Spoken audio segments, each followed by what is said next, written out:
Troy.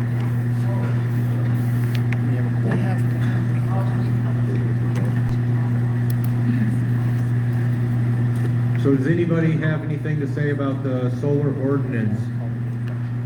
We're going to call the meeting back into order. Looks like it is 7:36 p.m., February 26th. Do we need to have the ordinance reread? I got it. It's fine.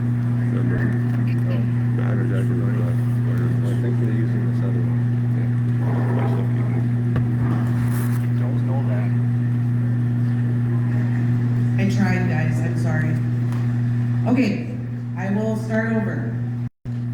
Solar energy systems. Preamble. The regulations set forth in this chapter are designed to govern solar energy systems within the jurisdiction of Oliver County, North Dakota, with the intent to minimize impacts on agricultural operations, environmental resources, public safety, and community welfare while prioritizing the interests of Oliver County residents and landowners.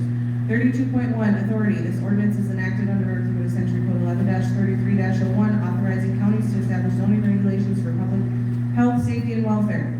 32.2 Purpose. This ordinance establishes a regulatory framework for the siting, construction, operation, and decommissioning of solar energy systems in Oliver County, North Dakota. The intent is to protect public health, safety, and welfare by minimizing adverse impacts from glare, noise, and land use changes, preserve the aesthetic, agricultural, and economic value of Oliver County's rural landscape, ensure corporate accountability through stringent financial securities, decommissioning plans, and compliance enforcement, mitigate risks of abandonment or non-compliance by corporations, safeguarding Oliver County residents, ensure compliance with zoning objectives under North Dakota Century Code 11-33-02 and the Oliver County Comprehensive Plan. 32.3 Definitions. Solar energy system, SES, a system collectors ancillary equipment that collects, stores, and distributes solar energy for heating, cooling, or electricity generation, including personal scale SES less than 1,000 square feet and utility scale SES greater than 1,000 square feet or greater than 20 kilowatts. Sensitive properties, residential dwellings, schools, religious institutions, public parks, or areas where routine activities could be disrupted by glare or noise. Abandonment, cessation of operations for 12 months without evidence of intent to resume. 32.4 Applicability, personal scale SES permitted as an accessory use in all zoning districts with compliance standards. Utility scale SES permitted only in agriculture or industrial districts with a conditional use permit and building permit. No collection facilities or panels may be located in floodplain districts designated special flood hazard areas or within 1 mile of water bodies. 32.5 Zoning and permitting. Application requirements. Applications for utility scale SES require a CUP and building permit, and all SES applications must include applicant information, name, contact details, and identification of property owner, lessee, and operator. CUPs and building permits are non-transferable without Oliver County approval. Project narrative. Description of project purpose, capacity, water, electricity needs, and compliance with North Dakota state and federal laws. Site plan, scaled plan showing existing proposed structures, panels, fencing, lighting, electrical connections, property lines, and road access. North arrow date, section township range, and location map. Utility easements and rights of way within 500 feet. Sensitive properties map. Map showing all sensitive properties within 3 miles of the project boundary, including residences, schools, churches, and parks in Oliver County. Noise study prepared by a licensed North Dakota acoustical engineer for utility scale SES, detailing anticipated noise levels and mitigation measures. County may hire an independent engineer at applicant's expense. Environmental impact study. Unless under the purview of the North Dakota PSC, third-party analysis for utility scale SES covering impacts on wildlife, endangered species, wetlands, historical sites, and agricultural uses with mitigation plans. Tree replacement plan. The applicant shall comply with the NDPSC's tree and shrub mitigation specifications. The applicant shall provide the county with a copy of the applicant's NDPSC approved tree and shrub mitigation plan to demonstrate compliance. Watershed assessment. Plan for drainage, erosion control, and runoff management approved by the Oliver Soil Conservation District. Purchase power agreement. Prior to submission of the building permit, a signed GIA agreement for utility scale SES verifying sufficient electrical capacity from local utilities. Permits. Prior to commercial operations, copies of all state federal permits. Example, certificate of site compatibility, North Dakota Department of Water Resources. Emergency response plan. Plan for utility scale SES addressing electrical and fire risks developed with Oliver County Emergency Services and local fire departments. Airport notification. If project is near an airport authority within Oliver County, proof of notification of project design standards. Public hearing. All CUP applications will follow the rules for the Oliver County ordinance requirements of public hearings, which require a 2-week notice in the local newspaper prior to public hearing. 32.6 design standards, setbacks, utility scale SES, 150 feet from public road rights of way and non-participating property lines, 500 feet from unoccupied building structures unless the setback is waived in writing by the owner of the building or structure. 1,500 feet from occupied building structures unless the setback is waived in writing by the owner of the building or structure. 5,280 feet from shooting ranges. Height, ground mounted, less than 20 feet to blend with Oliver County's flat terrain. Building mounted, less than 5 feet above roof, not exceeding zoning height limits. Fencing, 68-foot chain link, no electric fencing for utility scale SES replaced with new material as needed. Noise, less than 65 decibels at property line for all SES to protect rural tranquility. Vegetation, perennial vegetation and or stands approved seeds to prevent erosion during any excavation or earth moving activities. The applicant shall separate and preserve topsoil. Upon completion of construction, topsoil shall be replaced to its original depth and location to the extent possible to support revegetation and maintain soil fertility. Noxious weed per Oliver County Weed Board without sterilants. All disturbed property must be seeded with good growth approved by each landowner, reseeded if necessary. Glares, panels positioned to minimize glare on adjacent properties, roads with glare study prepared and paid for by the applicant for utility scale SES if project falls within airport notification above in section 31.5.1, 12. Electrical lines buried greater than 2 feet within perimeter, greater than 4 feet outside the perimeter, road crossing boards sleep to protect county infrastructure. Signage, warning signs for high voltage and emergency contact info at entrances visible from county roads. Speed limits, enforce speed limits on all project related roads with fines or violations. Personal scale SES, setbacks per Oliver County zoning district.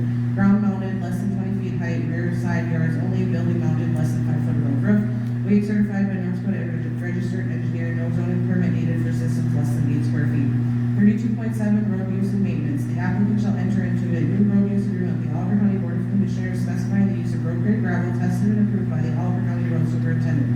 Prior to the start of construction, the applicant shall provide to Oliver County financial assurance in the form of a performance bond, either as or a combination of a surety bond, irrevocable letter of credit, parent guarantee, or another form of financial assurance that is acceptable to the county commission to cover the anticipated costs of road repair, maintenance, and improvement obligations as set forth in the road use and maintenance agreement, and as determined by an independent civil engineer who is licensed in North Dakota, paid for by the applicant.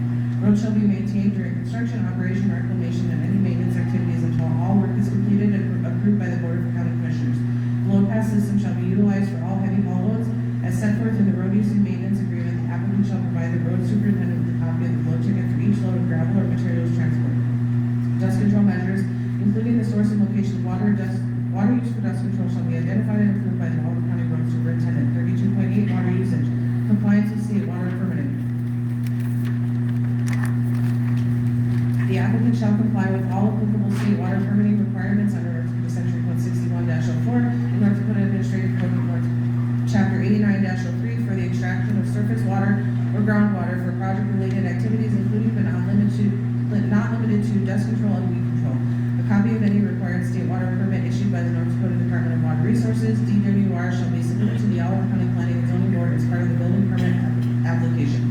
Notification requirements: prior to extracting water from any creek, dam, or other surface water body within Oliver County, the applicant shall provide written notification to all landowners with water use applications submitted to the North Dakota Department of Water Resources for the affected water body. The notification shall include a description of the proposed water extraction, including the purpose, estimated volume, and duration, contact information for the applicant and the Oliver County Water Resource Board for submitting comments or concerns. Prior to drilling any wells for project-related water use, the applicant shall notify all affected landowners as determined by the Oliver County Water Resource Board and the Oliver County Water Resource Board in writing.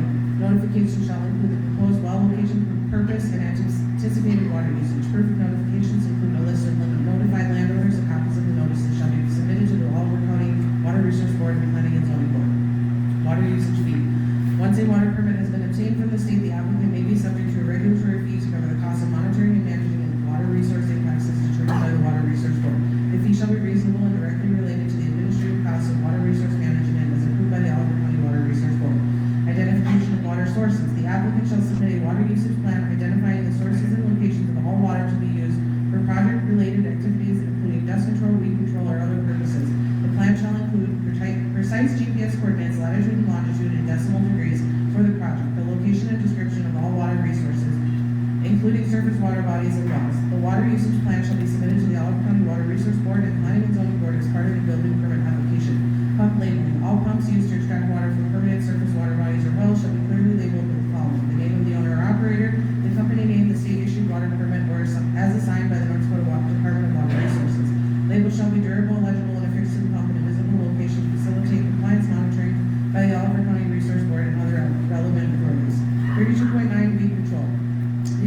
Weed Board shall be consulted to address weed control on all properties included in the solar energy systems project.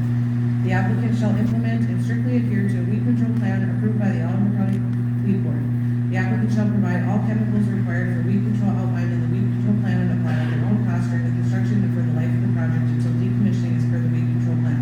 Fines shall be levied for failure to comply with the weed control requirements as determined by the Weed Board and enforced by the Board of County Commissioners consistent with the provisions of Section 18.3 of this ordinance governing enforcement. If Oliver County determines that there has been a violation of their requirements in this section of the ordinance, the applicant shall be provided with written notice of violation, including a specific description of the non-compliance. The applicant shall have a reasonable amount of time from the date of the notice to initiate such action required to address the non-compliance and shall continue to pursue such action to completion using diligence and commercially reasonable efforts. If the applicant fails to address the non-compliance within a reasonable amount of time, the county may take further action as provided in the ordinance in Section 18.3. 32.10 Restoration of property. 32.10.1 Decommission and abandonment. Notification. Operators must notify Oliver County in writing 12 months prior to ceasing operations via certified mail. Abandonment. Deemed abandonment after 12 months of non-operation unless evidence of intent to resume is provided every 6 months to the Oliver County Planning and Zoning Board and the Oliver County Commission. Decommissioning plan. If the applicant submits a decommissioning plan and cost estimate to North Dakota Public Service Commission that meets or exceeds the requirements set out below, the applicant shall provide a copy of the NDPSC decommissioning plan to the county prior to commencement of utility scale SES facility operations, and the decommissioning plan requirements set forth under Section 32.10.1 below shall not apply. In the event that the decommissioning plan does not meet or exceed the requirements set out below, the applicant shall be required to provide the missing requirements to the county. Required with CUP and building permit applications for utility scale SES detailing removal of all structures, foundations, and utilities to 4 feet depth, hazardous material disposal per North Dakota Century Code 49-02-27, and site restoration to pre-construction condition. Restoration includes grading, topsoiling, and seeding for NRCS standards within 3 years, ensuring suitability for Oliver County's farming economy. Access roads removed unless the landowner requests otherwise in notarized road. 32.10.2 Financial surety. If the applicant submits financial assurance to the NDPSC that meets or exceeds the financial assurances set out below, the applicant shall provide a copy of the NDPSC financial assurance to the county, and the financial assurance requirements set forth under Section 32.10.2, 1 and 2 below shall not apply. In the event that the financial assurances to the NDPSC do not meet or exceed the requirements set out in this ordinance, the applicant shall be required to provide financial assurances to the county in addition to the NDPSC that would combine with the requirements set out below. Prior to commencing construction, the permittee shall provide a construction phase financial assurance equal to 5% of the estimated cost of construction of the utility scale SES. Within 60 days of receipt of written notice from the permittee that the facility is commercially operational and receipt of financial assurance pursuant to Section 32.10.2, Oliver County shall return or release said construction phase financial assurance provided pursuant to this section.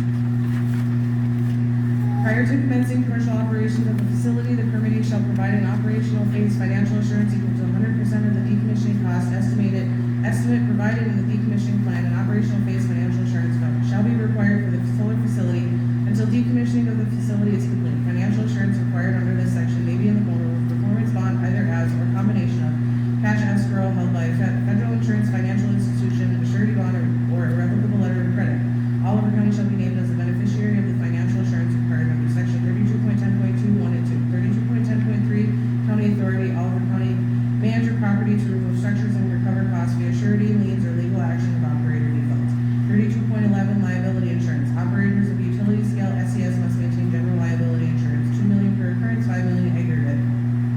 Naming Oliver County, its employees, and officers as additional insured. Annual proof of coverage submitted to the Oliver County auditor lapses grounds for permit revocation. 32.12 Indemnification. The utility scale SES applicant shall indemnify and harness Oliver County, its officers, employees, and agents from claims, damages, or liabilities arising from the construction, operation, or decommissioning, except those resulting from the county's negligence or intentional acts. 32.13 Notification. Operators must notify the Oliver County Planning and Zoning Board, Oliver County Board of Commissioners, the Oliver County Soil Conservation District, Weed Board, Water Board, and municipalities within 2 miles of the utility scale SES at least 60 days prior to construction per Section 17, Section 17.3. 32.14 Transfer of ownership. Any change in ownership or controlling interest requires notification to the Oliver County Planning and Zoning Board and approval of permit transfer with new owner agreeing to all ordinance conditions. Failure to comply may result in permit revocation. 32.15 Preemption. Where state or federal regulation are stricter, those shall apply. 32.16 Severability. If any section, subsection, sentence, sentence, clause, or phrase of these ordinances is for any reason held to be invalid or unconstitutional by the decision of any court or competent jurisdiction, such decision shall not affect the validity of any other section, subsection, sentence, clause, phrase, or portion thereof. If any application of this ordinance is to a particular structure, land, or water is judged unconstitutional or invalid by a court of competent jurisdiction, such judgment shall not be applicable to any other structure, land, or water not specifically included in said judgment.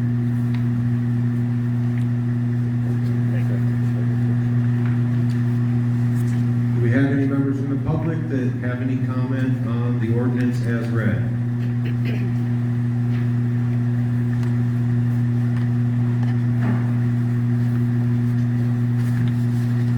Can I get a motion to approve? Right there.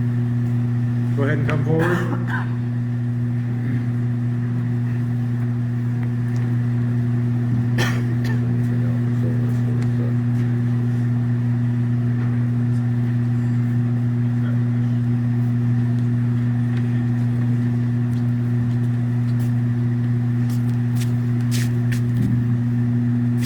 Good evening, Keith Kessler. I just have a question. Why are we considering a solar ordinance when we have agricultural property?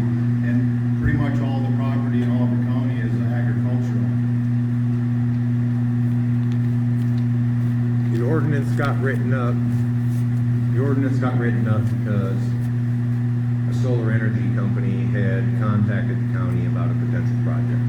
So we needed to get an ordinance in place to protect the landowners and the rest of Oliver County residents from a potential project.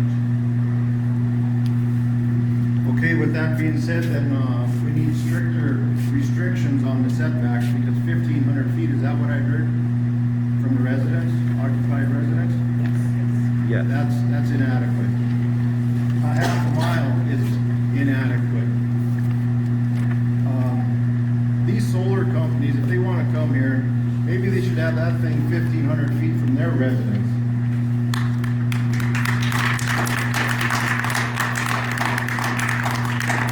Or better yet, they could put those solar panels 1,500 feet from where they live, but they could put them where they're the end user. That's where they need to put them, not in Oliver County. Thank you.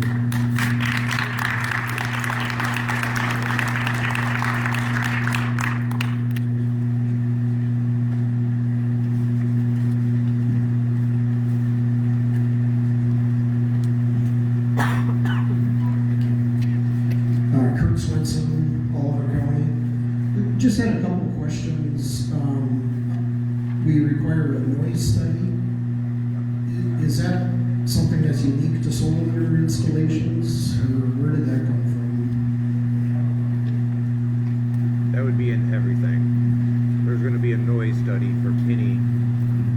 That would be in all ordinances. There will be a noise protection for any industry, not just the solar. And does that apply during construction, or is it just like once it's in service? As written, it would be when it's in service.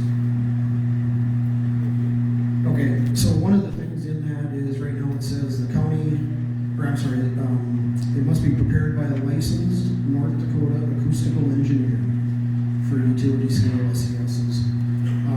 Just a quick schooling there. North Dakota does not license acoustical engineers. North Dakota only has one classification of professional licensing for engineers, and it's called a professional engineer license, regardless if you're a chemical engineer, mechanical engineer, civil engineer, whatever. So I would encourage you, because you will never find a North Dakota licensed acoustical engineer. That's something that doesn't exist in North Dakota. So I'd encourage you to take that out.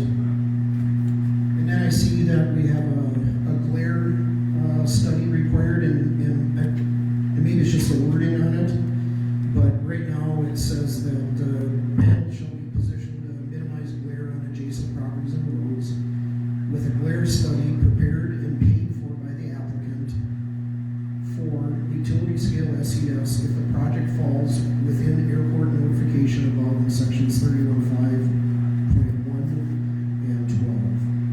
So I'm just confused by the way that's worded. So is a glare study required for any of these utility scale installations, or is it only required if it falls in the airport notification?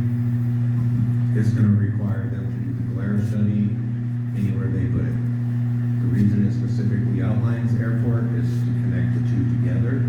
And just to make a comment on the acoustical engineer, that's also gonna be required to be paid by the applicant. And if there's not a licensed acoustical engineer in North Dakota, they will have to find somebody that can show they have the qualifications at their own expense. Okay, thank you. I just encourage you to reword that language around the glare to make it more clear that no matter what is required. But then I'd also ask that you put some criteria in there for what is acceptable and what isn't acceptable based on the results of the glare study. And as you heard Keith earlier, people are concerned about glare on their houses and, when they're working their cattle or whatever the thing is that brings them outside. We should have some criteria of what is acceptable glare and what isn't, because the way the county is leaving it too open to interpretation. Thank you.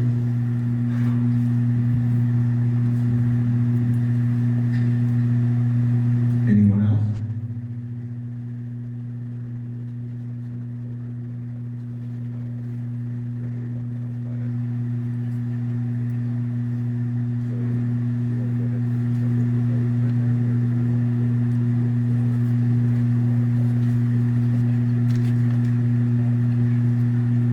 Does anybody on the board have any suggestions or modifications that they would like to make to the ordinance as written?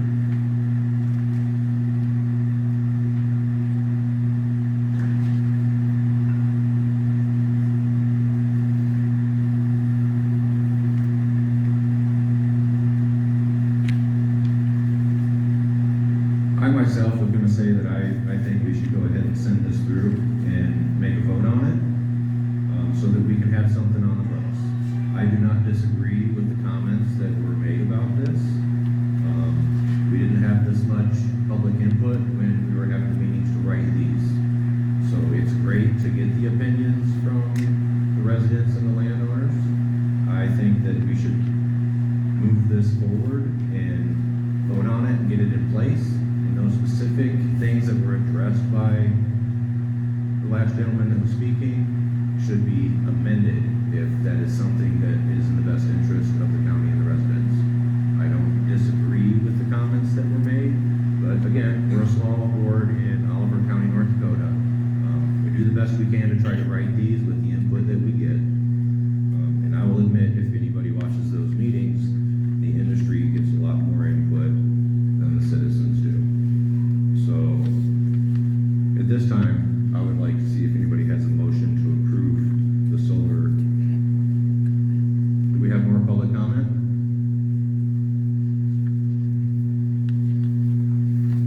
Do we have a motion to approve the solar energy systems ordinance as written? Also, Do we have a second?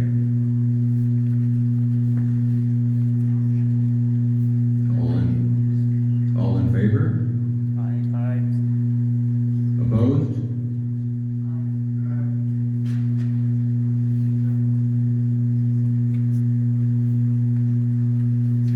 Ordinance approved. Motion carries. Now we're gonna move on to the planning and zoning bylaws.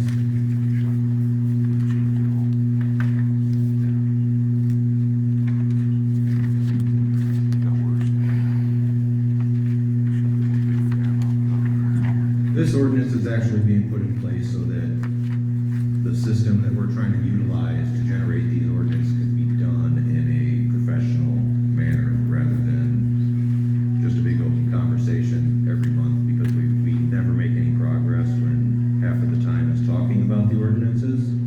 So we would like to get something on the books to make the meetings more structured.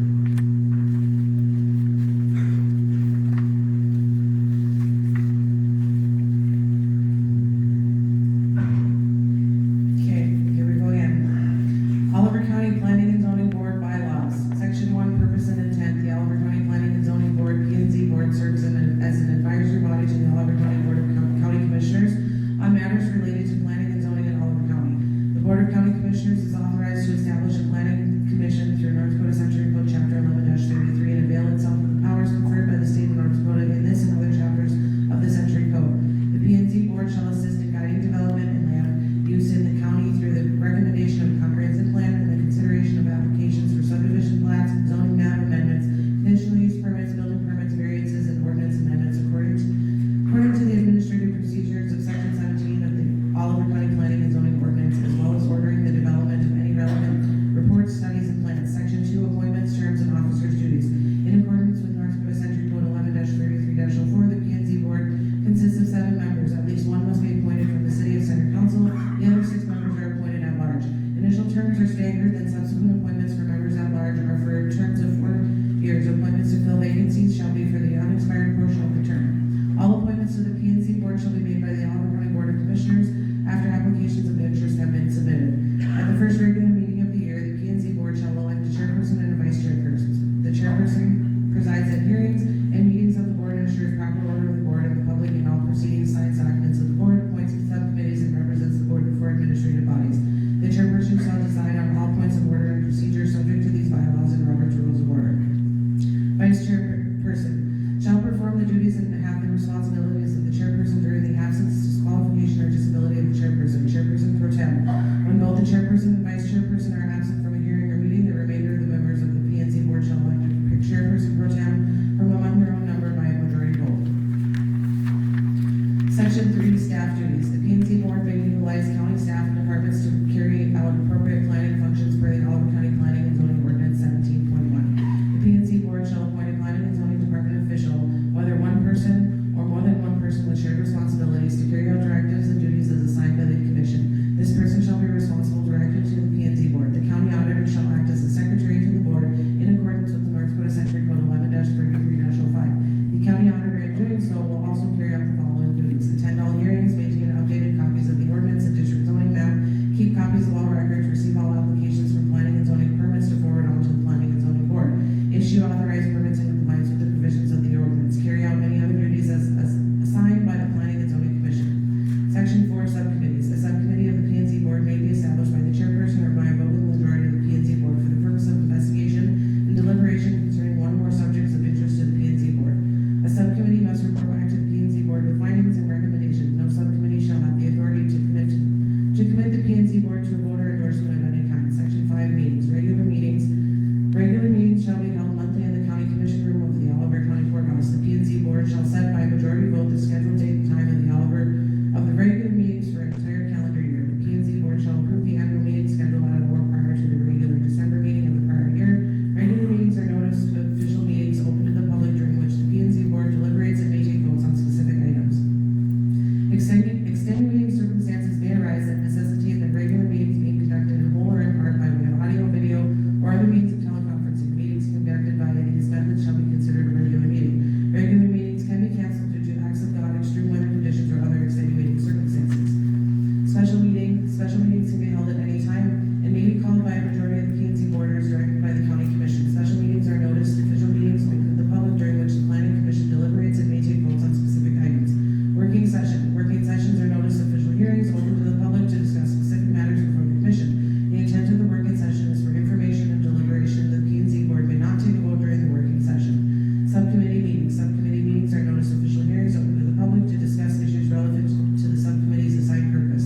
Order of a regular meeting. Call to order, determination of quorum, pledge of allegiance, approval of minutes of the previous meeting. The order of items on the present agenda may be changed. Discussion and action concerning items on the agenda, including any public hearings, other business, adjournment. Section 6, quorum and voting requirements. A quorum of the P&Z Board shall consist of 4 members. P&Z Board members participating in a meeting by way of audio, video, or other means of teleconferencing shall be considered present for that meeting and included in the quorum. All correspondence for teleconferencing members must be accessible to the public at the location of the meeting. The P&Z Board member may use this option for temporary situations such as employment, travel, medical, weather, or family circumstances. The majority of the members present shall be required to pass a motion. All members present must vote unless excused from the vote due to a conflict of interest according to Section 8A3. If a decision of the P&Z Board regarding an application for which the procedures are detailed in the Planning and Zoning Ordinance results in a tie vote, the P&Z Board must then vote to determine what the next step in the application process shall be. Option 1, forward the application to the Oliver County Commission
remain silent unless specifically invited by the chairperson to provide comment. Each member of the public wishing to speak on an item shall be permitted the opportunity to address the P and Z board for each public hearing on the agenda, present him or herself to the P and Z board, request permission from the chairperson to be recognized, and shall refrain from speaking until such permission is granted. State his or her name and address for the record. During all P and Z board proceedings, members of the public shall have the obligation to remain in order. Any conduct which interferes with the proper exaction of board affairs may be ruled by the chairperson as out of order, and the offending person directed to remain silent. Once having been so directed, if a person persists in disruptive conduct, the chairperson may entertain a motion to eject the person from the P and Z meeting or session. Where the person fails to comply with the successful motion to eject, the chairperson may then call proper authority to physically remove the individual from the chamber for the duration of the meeting or deliberation on that item. Section 9 amendments. The P and Z board may amend these bylaws by majority vote at any regular or special meeting. A draft of proposed amendments shall be distributed to all P and Z board members. Final approval of all bylaws will be done by the Oliver County Board of Commissioners. Thank you, Jay. Do we have any public comment on the planning and zoning bylaws?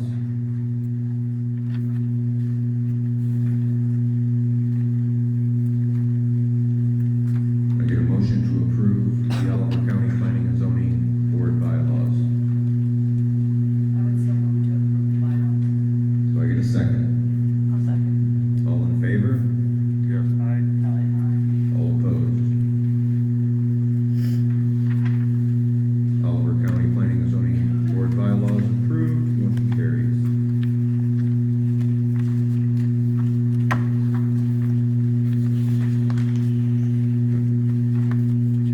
Next, we have data center and cryptocurrency mining facilities moratorium.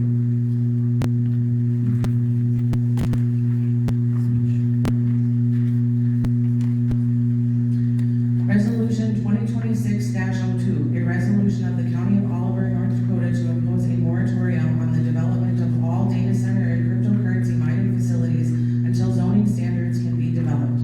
Whereas the Board of Commissioners of Oliver County, North Dakota has taken notice of the potential for Oliver County to be identified as a preferred location for the development of data centers and cryptocurrency mining facilities in the future. Whereas data centers and cryptocurrency mining facilities are a nascent land use in Oliver County, and best practices have not yet been established regarding siting, application protocols, and performance standards for said land use. Whereas the Board of Commissioners of Oliver County, North Dakota finds it necessary to develop a land use code amendment to establish a framework for the evaluation and siting of data centers and cryptocurrency mining facilities in order to protect the health, safety, and general welfare of the citizens of Oliver County. Whereas the Board of Commissioners of Oliver County, North Dakota finds it necessary to impose a moratorium on any and all data centers and cryptocurrency mining facilities, and that the purpose of the moratorium is to allow the county adequate time to develop and adopt standards to guide the development of said land uses. Now therefore be it resolved by the Board of Commissioners of Oliver County, North Dakota, that a moratorium on the development of all data centers and cryptocurrency mining facilities is adopted to develop and adopt adequate applicable land use code amendments, and that this resolution shall take effect upon recording and publication for a period of blank from the date of adoption.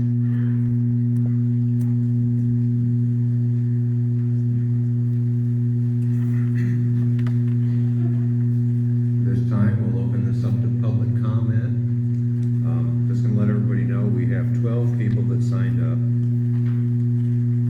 And we're just gonna do this in an orderly fashion. We'll start with number 1, with Shannon Muskowski. Time is gonna be limited to 3 minutes, so try your best to get as much information in there as you can. I will, thank you. My name is Shannon Muskowski. Am I supposed to say my address? Is that what you just said? We have it on the board. Okay. I wrote the petition that was circulated online asking for a 6-month moratorium. The moratorium would allow time for planning and zoning to thoroughly research and address all pertinent issues regarding data center development to the surrounding area and write appropriate, well-thought-out ordinances. As of 4 p.m. this afternoon, there were 760 signatures on the petition. 520 of them are from North Dakota, and 208 were likely from Oliver County. I say likely because Center is the only official Oliver County zip code. It organizes it by zip codes. However, due to the way the post office delivers mail, there are many Oliver County residents like myself who have Stanton, New Salem, and Hazen mailing addresses. We recognize that some hope a data center moving into this community will bring people, businesses, and income. I've heard it said that it may resurrect our dying town. Will it? Maybe. None of us can know for sure. What we do know for sure is that for the families who live right next to the contracted site, it will have a devastating impact. Our home, as well as our neighbors, my Uncle Rick and Aunt Mary Hankey, sit directly across the highway. The Dagleys are up the hill just to the east and downwind from the site. The three of our families will see it and hear it every single day. It's easy to forget the negatives or only remember the positives when it isn't right outside your front door. For us, this is highly personal. I want to tell you just a little bit about our family so that as you work to plan ordinances for this project, you remember that real people will be impacted in a huge way. My husband Matthew served in the military for 25 years, and during his career we moved 16 times, living all over the United States. We chose to move here to Oliver County when Matt retired because we wanted to leave the business of the city and the suburban life. We wanted quiet, peace, and nature. We wanted a safe place to raise our children in the country, away from what we saw at every other place we lived. We chose to buy my grandparents' house, to be near family, and to live on the land that my family has been on for generations. Neither of us grew up here, but we chose here. We didn't choose it for convenience or opportunities. We chose it for the beauty, the peace, the countryside, and for family. We saved for years to be able to purchase a home of our own once my husband retired. The last 3 years, we've lived here and we've poured ourselves into our little homestead. This data center will destroy the peace and the beauty that we moved here for. There will be horrendous amounts of traffic, 1,000+ construction workers coming and going right in front of our house. It will be loud. The pasture land that we see from our window will literally be a construction zone, then a massive substation, multiple data centers, and parking lots. It's been 3 minutes. Thank you.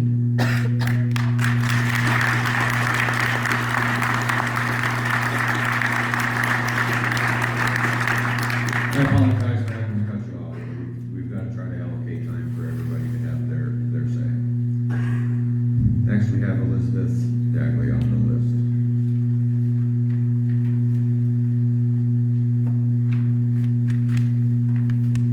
Thank you. I'm gonna have to read my G. So my family too has been here for 142 years, so 6 generations. Have called Oliver County home. My parents still live here. My married children, I live here.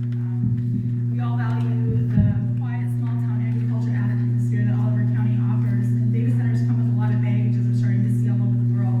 Small communities are reeling in the aftermath of this massively swift trend, and having been blinded by the promise of big money and great gain for their towns.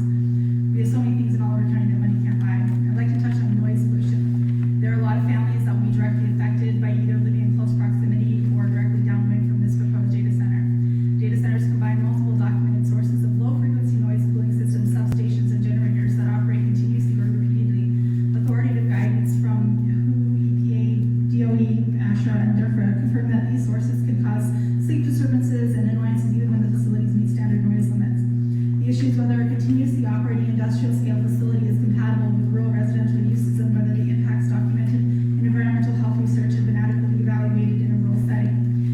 Rural areas are defined not only by land use but by low ambient noise levels, limited industrial activity, and expectations of nighttime quiet. In this context, the introduction of a 24-hour operation relying on large-scale mechanical cooling systems and backup power infrastructure represents a significant change to the existing environment of what we know and love about Oliver County. Steady tonal noise and low-frequency sound can be clearly perceptible in otherwise quiet rural areas, particularly at night. Residents in Ellendale report hearing the data center as much as 5 miles away. Environmental health research consistently shows that chronic exposure to persistent noise and vibration is associated with increased stress, anxiety, irritability, and difficulty concentrating. These are recognized public health outcomes. Some residents report headaches, ear pressure. One child even started having seizures. There's other sensory effects that appear related to low frequency vibration and structural resonance. I received actual reports from people in Watford City that they quote affect their bodies negatively and they have a lot of sleep disturbances, making it very hard to adjust to. I'm gonna skip a few things here to fit some others in here, but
connected to 20+ libraries in a network that relies heavily on technology to serve others. We have a fairly new home built here in Center, North Dakota, on B&I reclaimed land. I care about the future of our county, its constituents, and its livelihood. I consider myself optimistic. I have a husband who's more of a realist, I will say. I do have a fear of coming to speak tonight. I do not want to invent parties here or offend patrons living here in our beautiful Oliver County. My intent is to give insight on this topic. I don't claim to know everything. In fact, the more I learn, the more I realize there's more to learn about data centers. I will say our family did sign on to the Project Tundra at the time after reading and research, but we recently declined a huge offer for which we believe was for the batteries, the lithium, who knows, the company wouldn't say. After careful consideration, reading and research, a lot of people have reservations. That is absolutely to be expected. I come here with fundamental questions, these questions that I've gathered from listening to family and others in the community. I strongly believe that we should only be at the question gathering and fact finding and answering stage of all of this.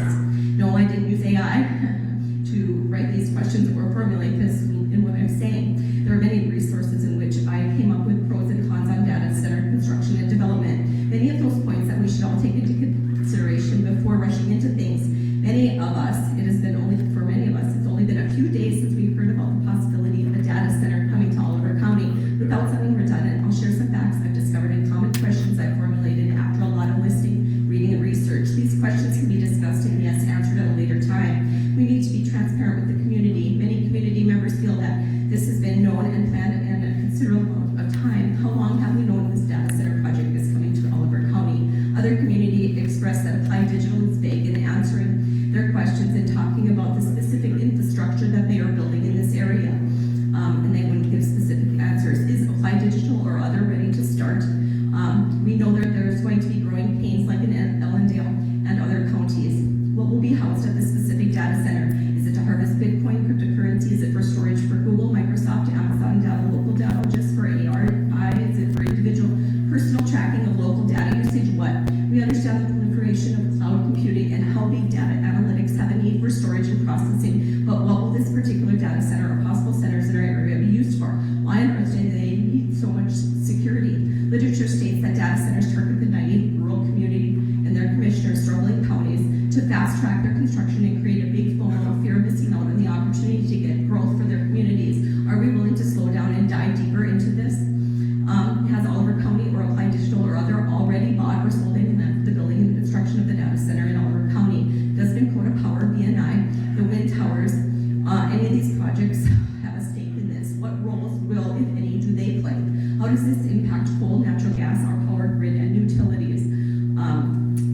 Last week, the Bismarck Tribune front page read, Court hears arguments on MDU data center dispute. Today's reading is all about Oliver County. Others have asked why this wouldn't be located right next to our existing power plant. According to the State of the Union speech, President Trump stated that data centers could now get their own power nuclear plant. Will we be looking to build another plant with the construction of the data center? Have we considered all options of where to build this? Hannah has discussed questions like why would we place the data center so close to farms and homes that have already been established? At minimal, an eyesore for some, very close proximity to others. Why would we place it next to a road that is already in need of repairs? I just read aloud of Ellendale worker, which was sandwiched between two semis on their way to work.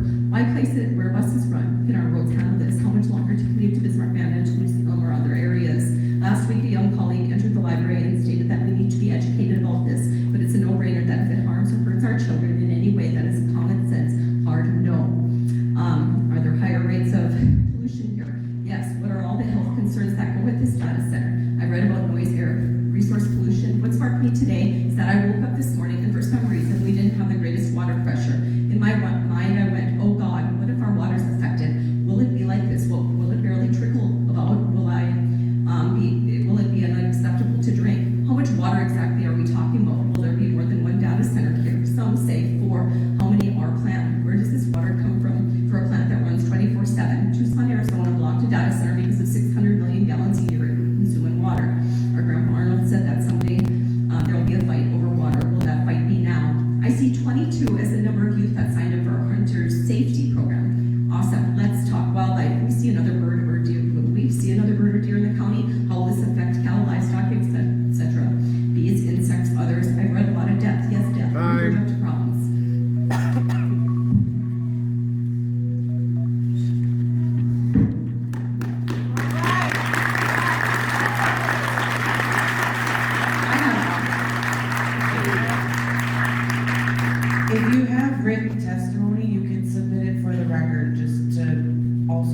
this. And I will read them thoroughly. Is written testimony only acceptable tonight, or can that be submitted at other times? You can submit it whenever. Can you repeat that question? Oh, sorry. I was just asking. He just asked if written testimony can only be submitted tonight. As far as I'm aware, if you have comments on this, because it hasn't been approved by the county commission, you can submit up until we have the final reading at the county commission meeting as well. Thank you. Next, we have Nathan Dagley.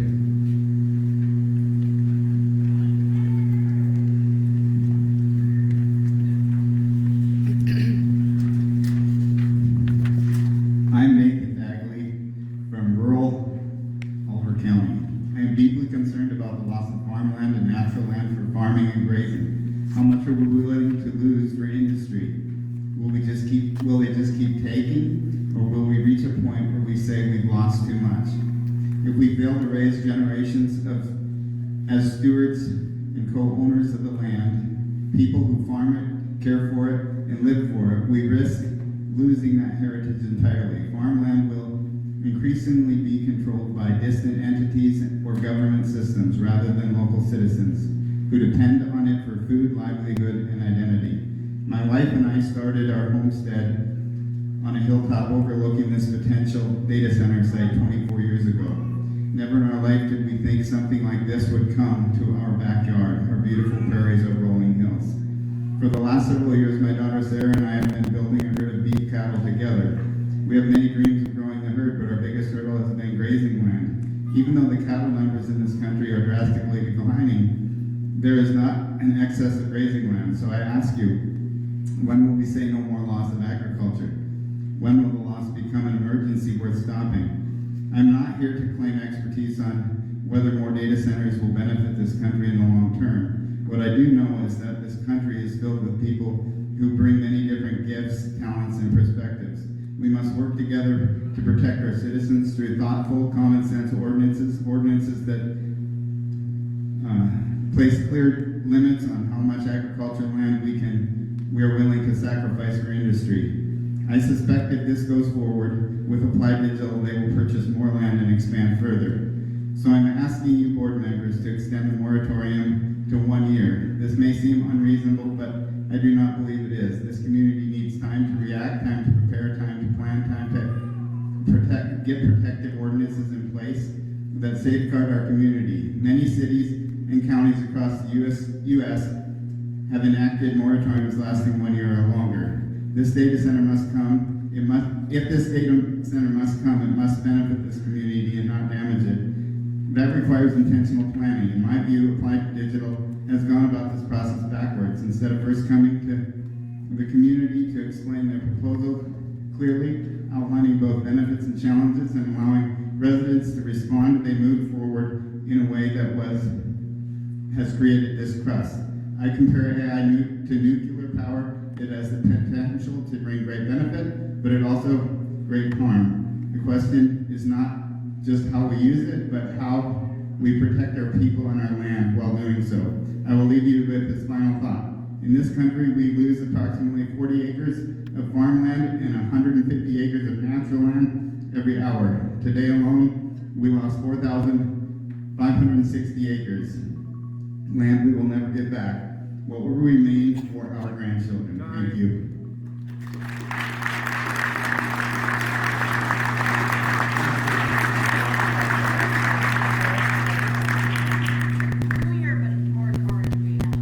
Next up is Bill White.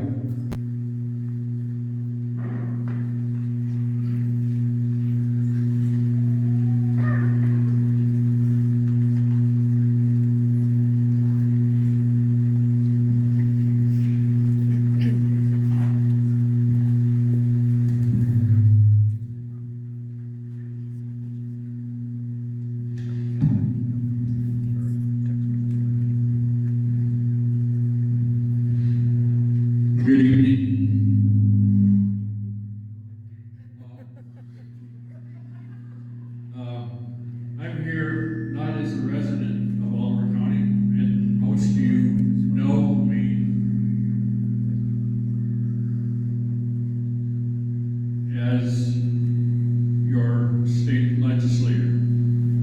And the reason I'm here is because I want you to understand the same thing I said to the county commission about a week ago, is this is about local control. And you guys are the end gate of that local control.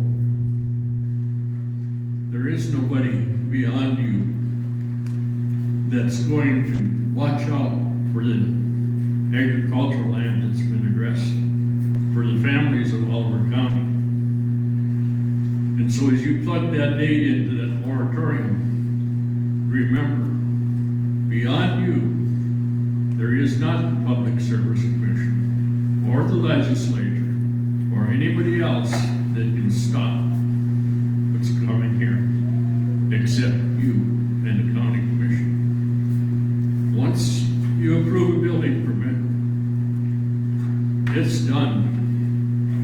You've given away that opportunity to stop or control. And that's the only reason I'm here. I'm not for or against the data center. I'm here to say, take control, take the time to make the decision. Don't let the application push you to make a decision you'll regret later. Thank you.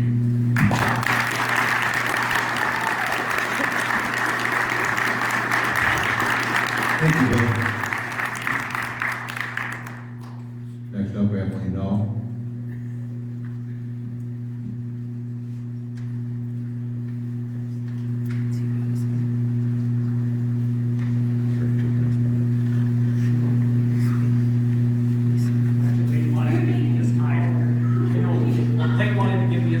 That's fine. Yep, that's fine.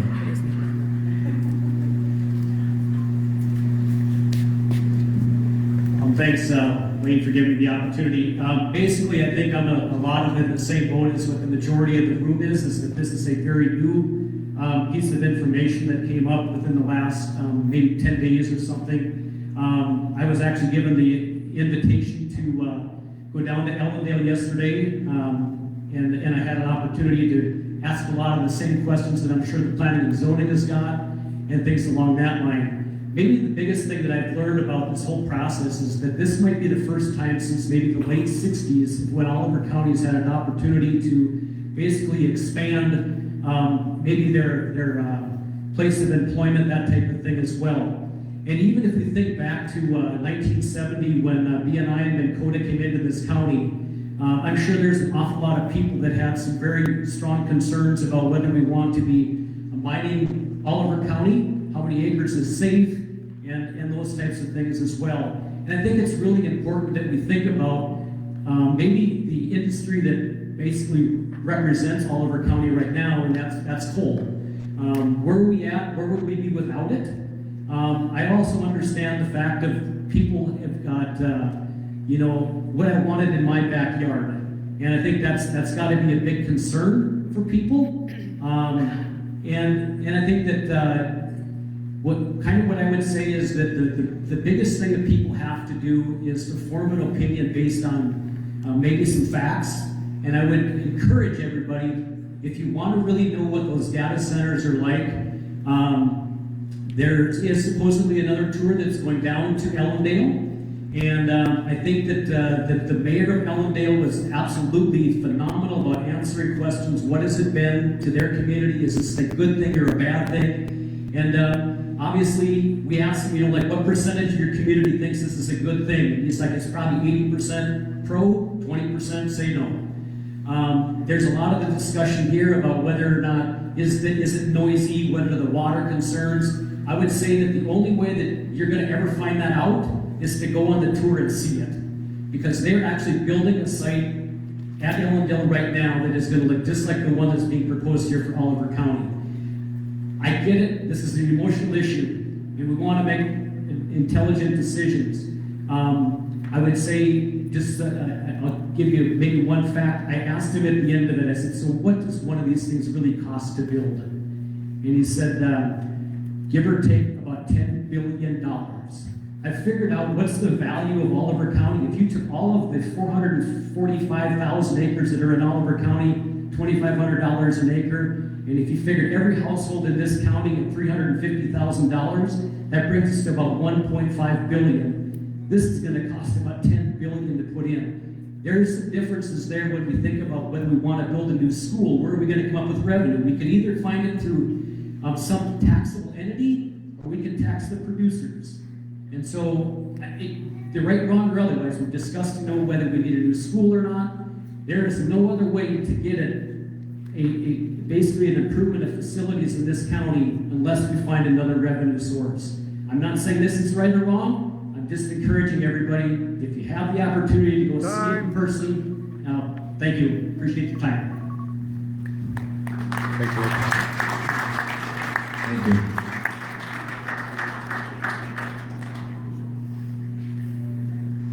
Got Michael Hankey for Rick and Mary Hankey. Hey everybody, Mike Hankey here. I'm speaking on behalf of not only myself, but my parents, Rick and Mary Hankey, who have been members of this community for a majority of their lives and the entirety of their working careers. And I might have one of the unique personality and unique opportunities here that I actually was part of the meetings that met directly with Applied Digital. I was a part of the meeting with my cousins, I was a part of the meeting with my families. And up until 7 days ago, I can tell you that my parents felt very confidently that they would retire in this community. And right now, as of last week, that became a lot less clear. I will not waste your time echoing what has already been said because I agree with a lot of it. I think it is very clear from your community members that a moratorium is required because this is bigger than a lot of us understand right now. I'm even going to go so far as to say that this is bigger than any of us can possibly comprehend in this room right now. This is huge. Again, I neither am saying that this is good or bad, but I do think that this is a community that thrives off of its members, and I really would hope and pray that that is respected when you're making these decisions. There's a lot of faces here that I recognize. I'm so thankful you are here. And to be quite frank, I don't care what your stance is. I'm glad you're here. Fight for your community. Fight for the family that this is. I also want to make it clear that this is not the power plant. This is not the wind farm. This is not the coal mine. This is not something that is familiar, able to be worked with in your local neighborhood business. This is a business that is owned by shareholders. Those shareholders are who that business primarily needs to answer to at the end of the day. So I ask you, where does that leave you when this is done? I also want to make it very clear that when you are pressured to make a decision, who is going to have the better outcome in that pressure decision? Right now, you all are being pressured into a decision. Who do you think comes out ahead of that? Okay. I too did reach out to Ellendale directly. They were very kind to give me plenty of responses as to what they all felt and thought about this. Yes, there was some positive, yes, there was some negative, but my impression was an overwhelming response of concern for their well-being and their future. I do have some of those written here, and I would be happy to share any of those other responses with anyone who wishes to have those. I also would say that being a part of Applied Digital, they did quote that as close to 500 feet to my family's front door, they could place the nearest structure. I don't think any of you would want that next to your home. So I'm asking you to consider the moratorium, and I'm asking you to seriously consider, if this were to go through, what this will look like for the members that make up this greater family in front of you here as a community. I thank you all for your time, and thank you for letting me speak.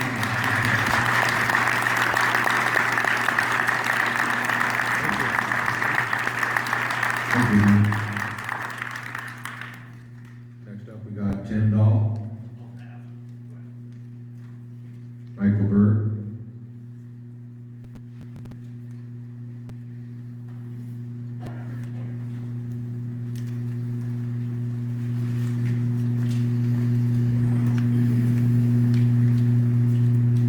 My name is Michael Berg. I farm in Mercer and Oliver County. To me, Mercer and Oliver County are one and the same. I know we're all here to talk about Oliver County, so I want to stay on topic. Private land is being talked about for a potential site for a data center in Oliver County. Based on the turnout tonight, it appears the company has not spoken to the public or asked the community for their thoughts and feedback on this proposal. This is a pattern we are seeing across the country. This is for the public. Through research of my own, I've seen in writing options to purchase agreements signed and recorded at the courthouse in Stanton with agricultural land up to and including approximately 1,000 acres From research, additionally, 1,000 more acres may have been confirmed, but not yet recorded. Potentially 2,000 acres total in Mercer County. Currently in Mercer County, NextEra is using a subsidiary, Boulevard Associates, LLC, tax address 700 Universe Boulevard, Juno Beach, Florida, 33408, for a 5-year option to purchase agreements on agricultural land. Rumors I've heard is data centers.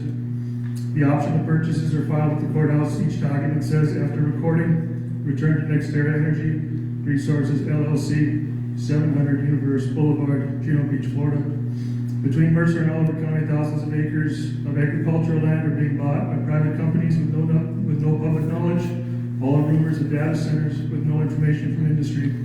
My suggestion, talk to your community. Look at working with reclaimed mineland, which normally residents don't live nearby. Do your homework. The residents of Oliver and Mercer County are owed transparency and honesty instead of having to do hours of digging and find out what's happening in their own backyard. Thank you.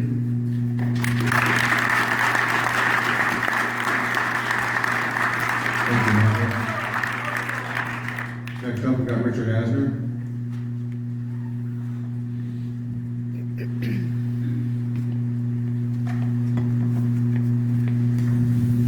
Hello, everyone. My name is Rick Osser. I live in Hanover. I just found out about this data center here in the last couple of days.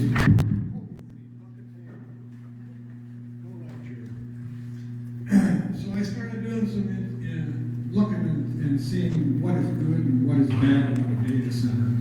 Well, good is, yeah, you like your internet? Great, you need a data center.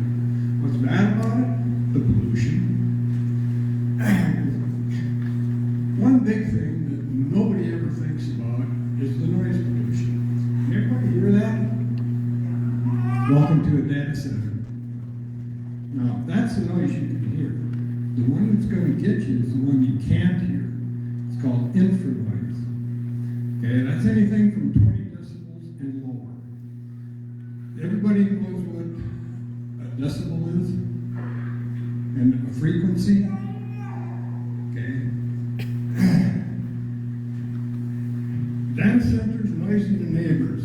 This has forced many residential communities to suffer from health effects that go far beyond hearing damage.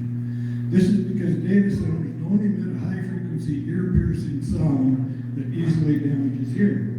Rather, a low-frequency humming noise that has a much more subtle effect on people.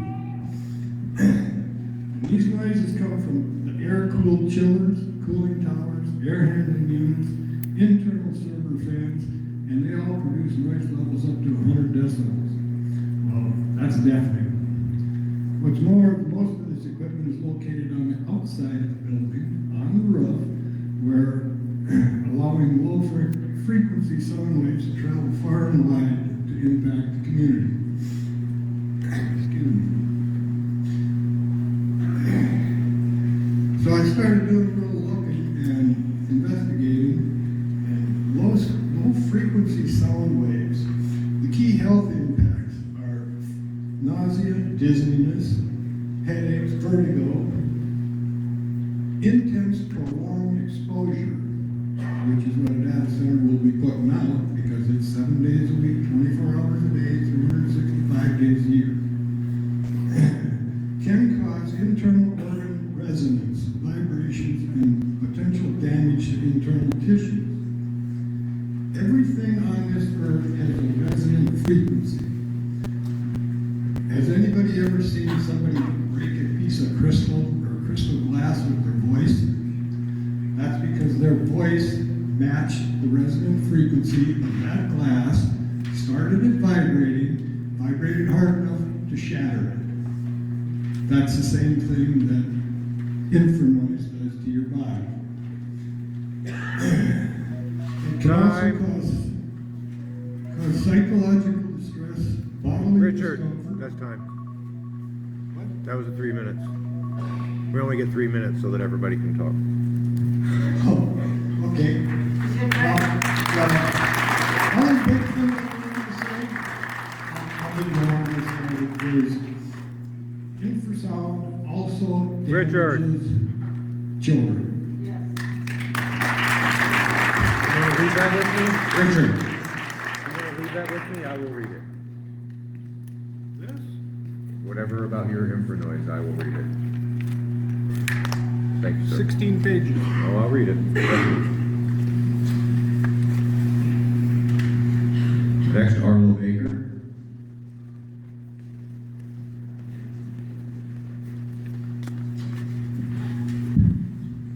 How much time do I have? 3 minutes.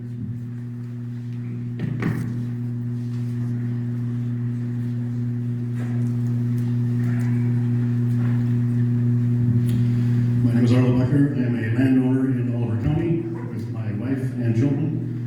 We live on the edge of the Oliver 4 wind farm and have a history there, not necessarily pertinent to the data center discussion, other than it's the same umbrella, large corporations coming in. Our experience there informs how we consider the proposed data centers and or other facilities that are characterized by these billion-dollar companies coming with an outsized impact into small rural communities.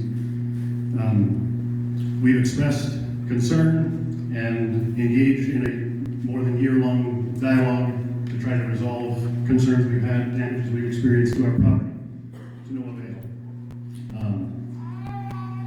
I sat through the meetings here this afternoon and appreciated several different insights. My neighbor, Josh Dukart, his insight reminding us all relationships are built on what you do, not what you say. There was also a presenter this afternoon with the Committee on Energy Development and Transmission. They brought in somebody from McLean County, and his advice, wise words, was to say, consider this as a long-term relationship. Consider this like marriage. The county ordinances are how you convey your community's values. This is how you screen out potential suitors. This is how you establish some ground rules. If we set up an ordinance and it means somebody doesn't come in, that's success. If we set up ordinances that are reasonable and somebody comes in, success. If we have no ordinances, then you're just leaving the window open and you're inviting anybody to come in who's whispering to your kids, don't tell your parents, don't tell anybody else about this. That's a recipe for disaster. I encourage you, I appreciate the moratorium efforts. I would say 6 months, sure. A year, great. The main import being until we're sure that the ordinances are wise. Thank you for your efforts.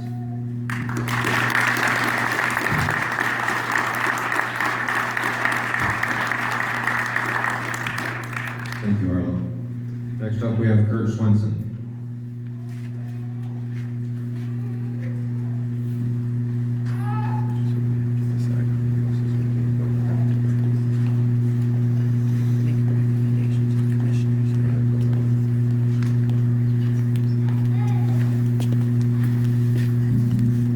Well, I think we should give them all a round of applause for trying to comply with open meeting laws in the state, so thank you for moving over here.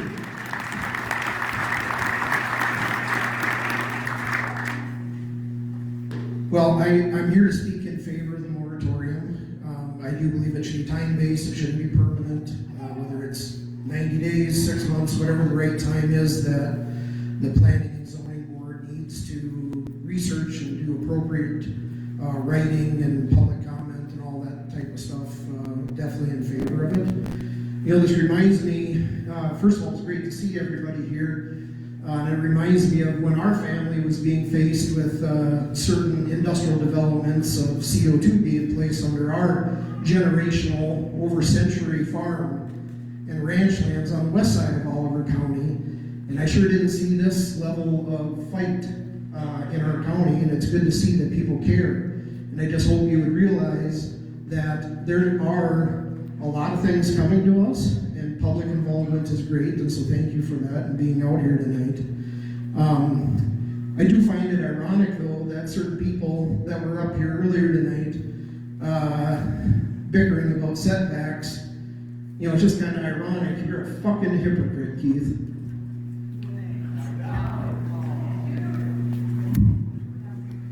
Okay, that's going to end public public commenting for tonight. If there's anybody else that has anything that they want to say.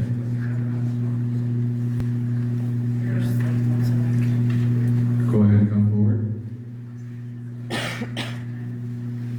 If we can keep the profanity down, there's some kids in here.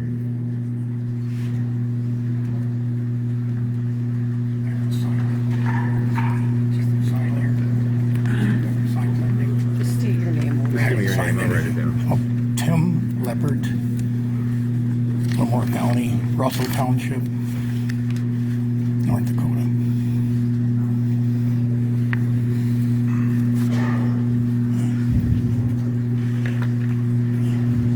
Mr. Chairman, thank you for letting me speak this evening. My name is Tim Leppert. I live in Lamore County. I am the zoning administrator for Russell Township. You're all here making some big decisions tonight. We were in that same situation last spring. I would strongly urge you to be very careful and thoughtful about what you're doing here. Zoning takes a long time. It's a lot of work, and you need to be careful in what you do, because there's a lot of things that you need to study and take a look at. In our township, we place 2-year moratoriums on a lot of things. Solar for one, data centers. We also, in the wording of the moratorium, we put at the end that the moratoriums can be extended, shortened, or terminated at the discretion of the board. And I really urge you all to take a very close look at what you're doing and take time. Time is on your side. Use it wisely and don't be pushed into anything that you will regret down the road. Thank you for your time.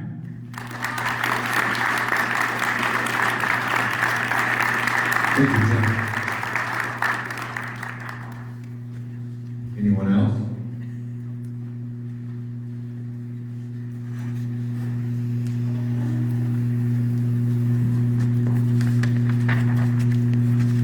Thank you. Your name? Wes Klein.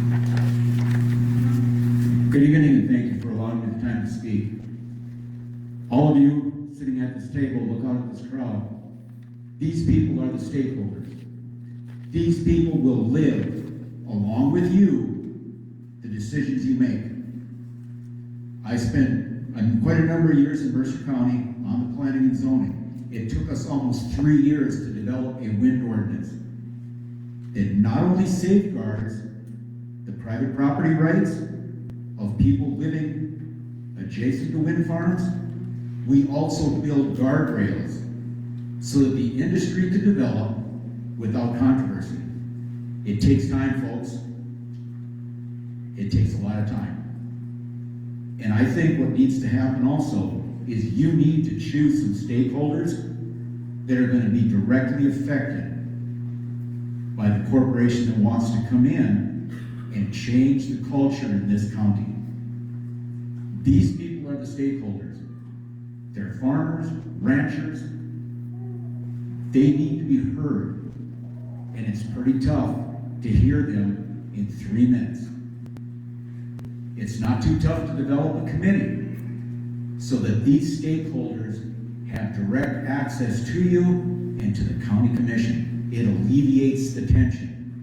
You begin to have people that feel that they are part of the decision-making process. Thank you again for allowing me to speak. Thank you.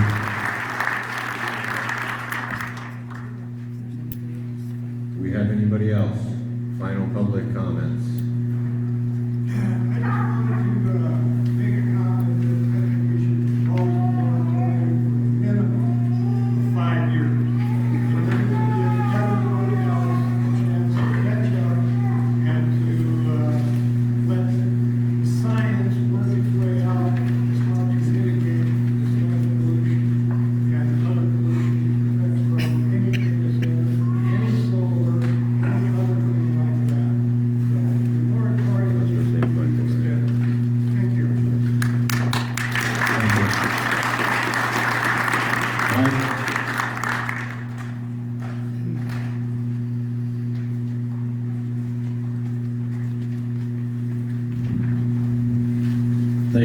that. Michael Schmidt, Oliver County resident. Some of you are aware, most of the people probably not in this room. The county had developed a comprehensive plan back in 1976, which is supposed to be the governing document as far as land use agreement or land use for the county and some goals. There were 10 specific goals set forth in that document as far as protecting agricultural land, protecting the water quality, and protecting the citizens of Oliver County. There were quite a few old farmers on that committee from what I read. There was a lot of insight on that document that was produced. I just question where we went wrong and kind of not follow that comprehensive plan as close as we should have. One of our county commissioners actually was on that committee in planning and zoning in 1976 that helped draft that. I would just encourage the planning and zoning board to go back and take a look at that 1976 document. It's available on the county website under, I think it's a resources tab. It's an interesting read. I just wanted to make others aware of that. And thanks for your time this evening.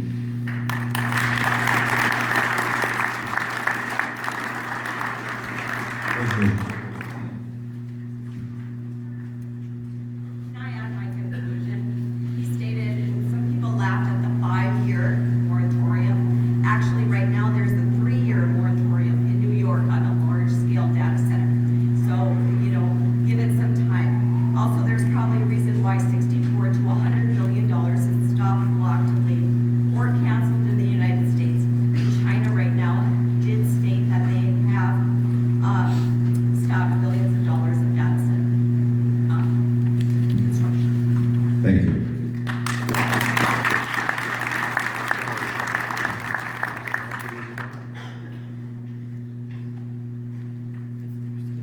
Anyone else?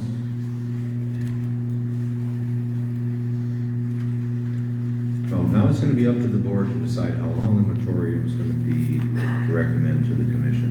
I myself, I will agree with 3 years. I've actually been to these planning and zoning meetings. And that's how long it takes to get this done. I will admit that some of the interaction during the planning and zoning meetings have not been productive because of the extended conversations where somebody will get to talk for 12 minutes, somebody else gets to talk for 20 minutes. That's why we set the limit, so more people can engage into the situation and it can be a more open discussion for everybody. So I myself, I'm going to recommend 36-month moratorium. It'll give us more time to work on the data center ordinance. And once we get the data center ordinance closer to a public reading, then we can address removing the moratorium if it's appropriate. That's what I think we should do to serve everybody's best interest. Ultimately, it's going to be up to the board. Do we have any input from the board on any recommendations for moratorium length? At our meetings, it's always been stressed that a moratorium has to be reasonable. I don't think a 3-year moratorium would be considered reasonable, and I would be more in favor of 120 days.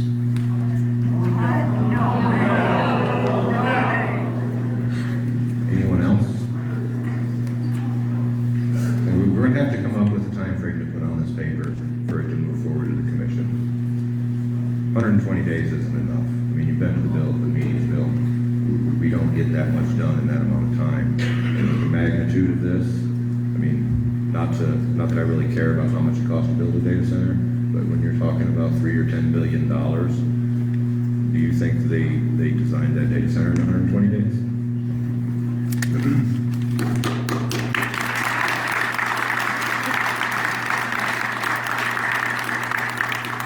So now the question is, we have the public here representing the landowners and the residents. We need to do what's in the best interest of everybody.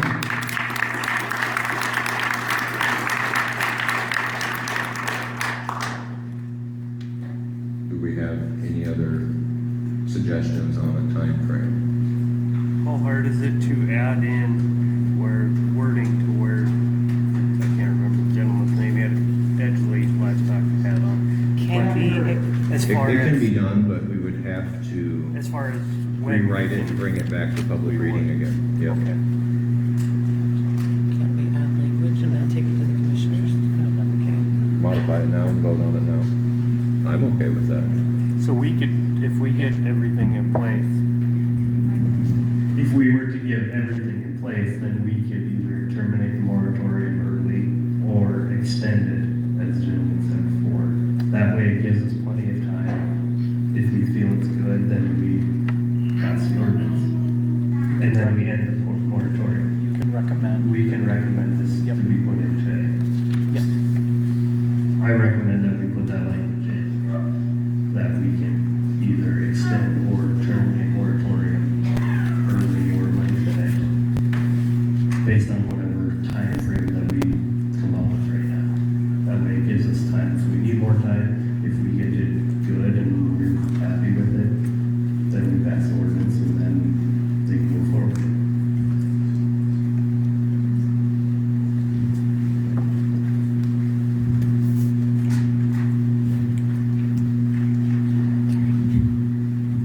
With that being said, do we have any other suggested time frames? If we're gonna leave it open where we can extend it, I'm okay with doing a year. I would prefer 36 months, but have any other opinions from the board? I had said 120 days for comparison. The county commission suggested 90 days.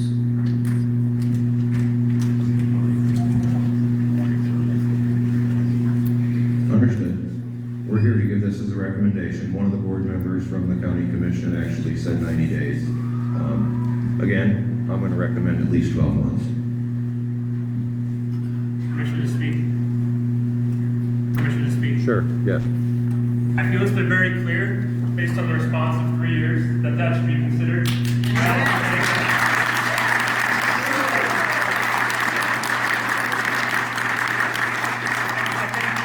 Being here, but this is who you represent. And I also believe it's reasonable to have the extra statement in there about adjusting accordingly, but I think your public has spoken about 3 years.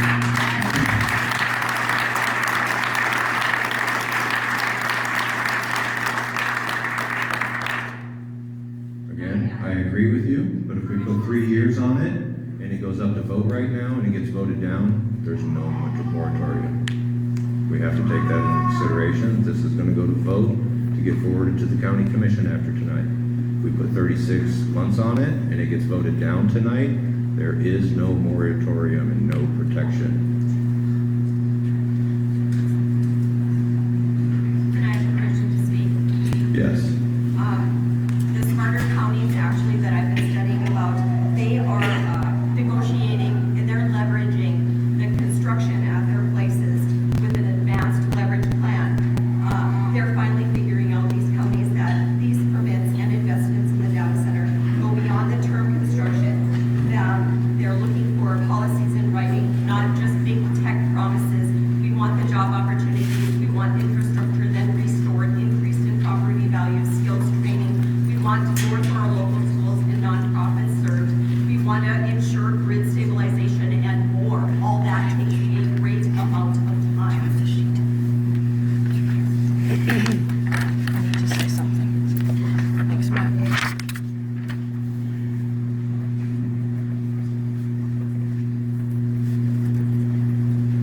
Kristen wanted to know if I needed to write all of it.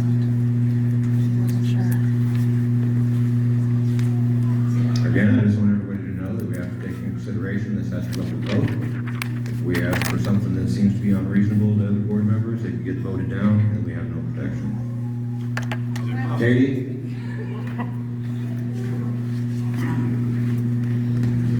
I just want to take a couple minutes, Chris Breton, not to give me a ride home.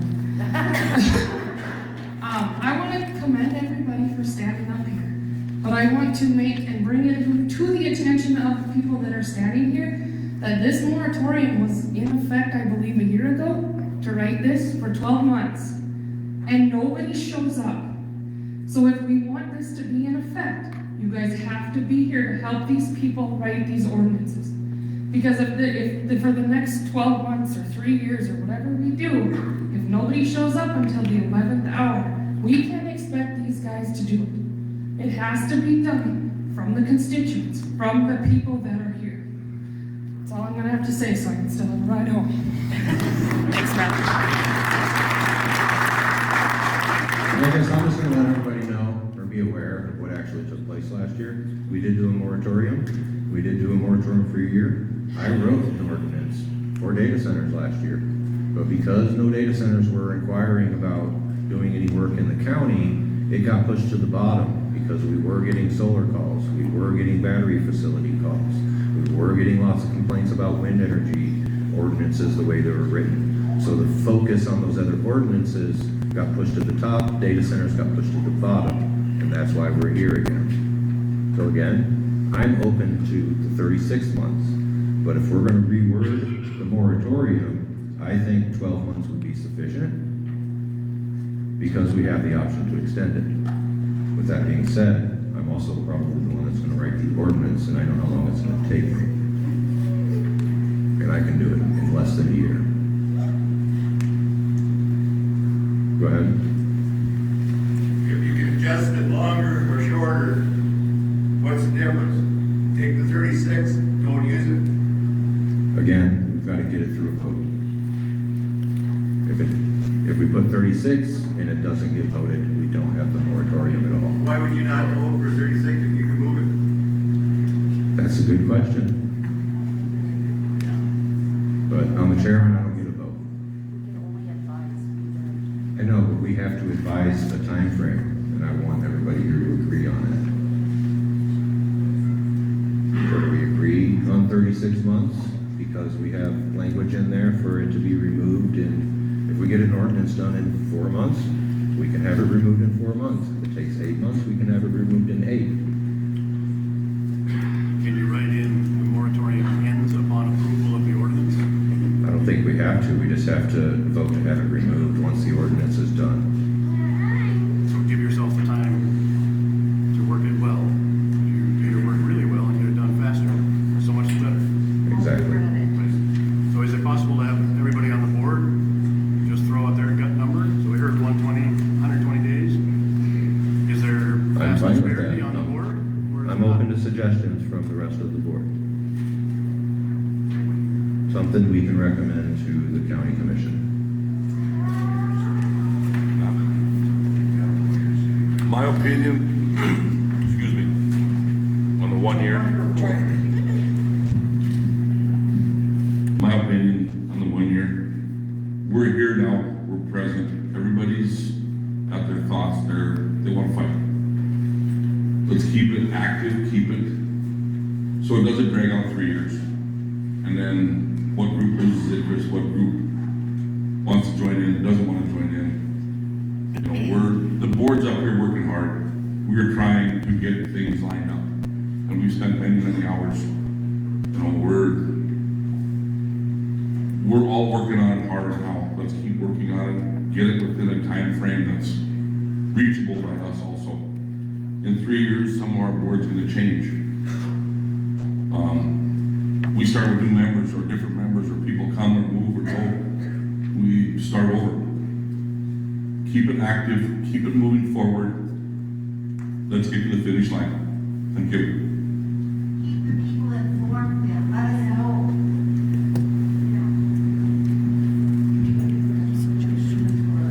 Unfortunately, the notices are only in the newspaper and on the Holliver County Facebook page, so it's, unless you seek out the information, it's hard to keep everybody notified. I just have a process question. You put at the end that you can either increase or decrease moratorium. If you want to increase it, would that also have to go to the county commission and be approved? Yes, it all has to go to the commission. So if you set too short a timeline and you can't meet it, they may, what I'm getting is, you got commissioners right now that want to run this through and ram it down the stakeholders' throat. Okay? So if you don't have enough time, you're not gonna be able to increase it. So set it at a medium, so you have enough time, and these stakeholders are gonna be able to communicate with you what they see as their needs as landowners and their private property rights. That's what this comes down to. It's not about this corporation, it's about these people, their private property. And that's what's important.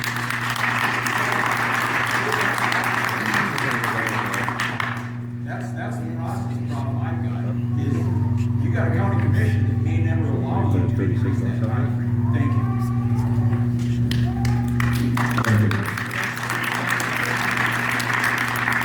Anybody else on the board with a recommended time frame? I want it to be a mutual decision. I don't want to just write down what I want and then have that pointed out to me later that I did what I wanted to do.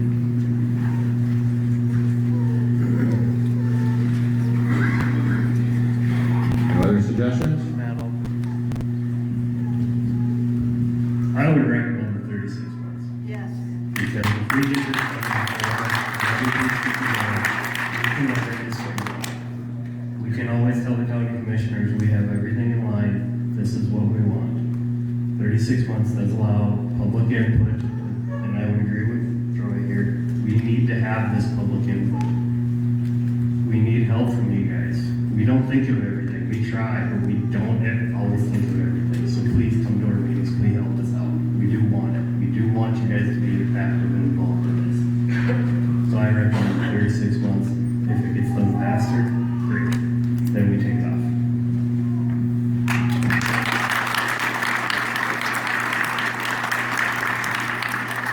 Do I have a motion to approve the 3-year moratorium for data centers in Oliver County? I move for a 3-year moratorium. Do I get a second?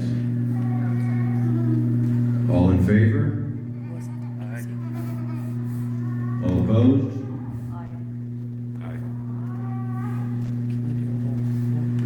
Do a roll call vote. Linda? Gary? Aye. Cassie? Troy? No. Bill? Jody? Matt? Yes, it passes.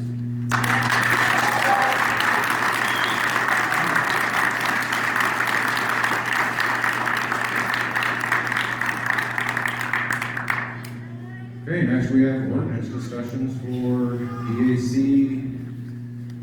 CO2 collection facilities. 9:13, well, yeah, public reading, isn't it? Thank you, everybody. Do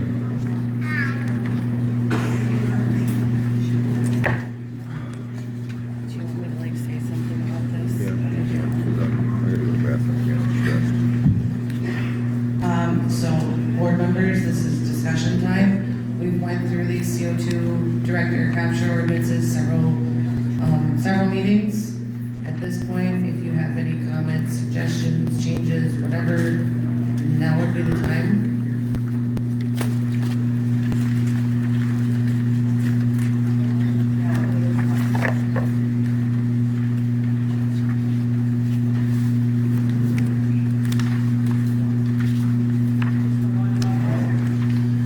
Yeah, just the 1 year, like expiration date, that was the only thing, and I think I had that in there the last time, I just didn't take it out, so.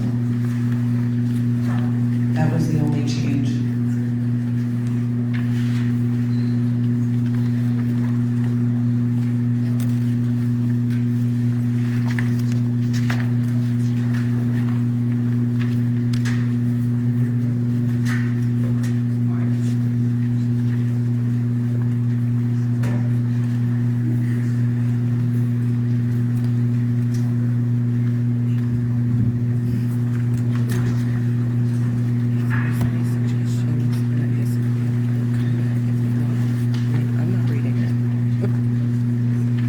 Everybody have a chance to look that over, have any suggestions for any changes or amendments?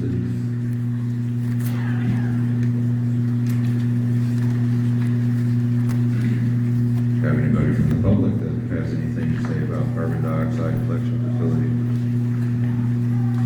So I just have to say that this ordinance was one that Morgan County put into place that our very own Kurt Swenson helped to write.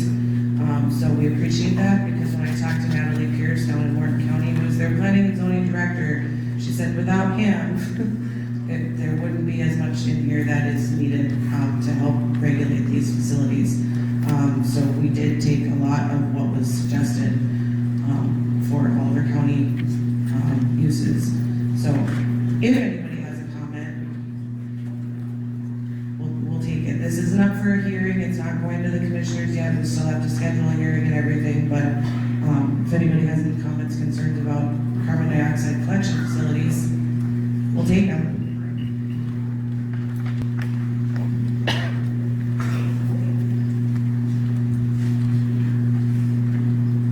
No public comment? No recommendations from the board? Yes. Yes, we will get it put online so that it can be downloaded or read online. Just give me a little bit of time. I can't do it right this second. Tomorrow, probably.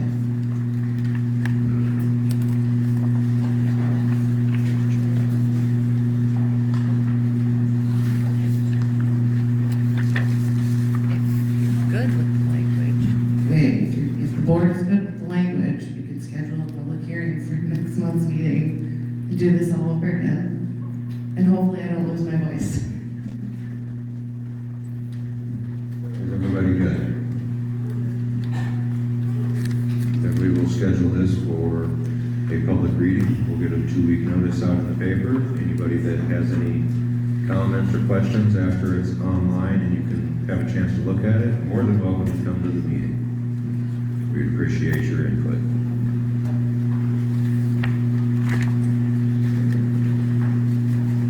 Moving on to wind energy facility amendments. These were presented by Matt last month. I didn't know how many people to expect, so I'm sorry, there's not enough copies for everybody.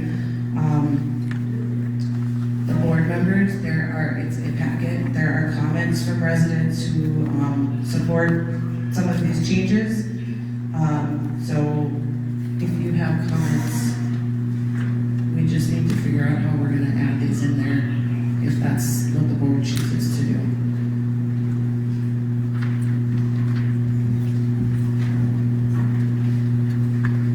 Everybody on the board have a chance to look these over?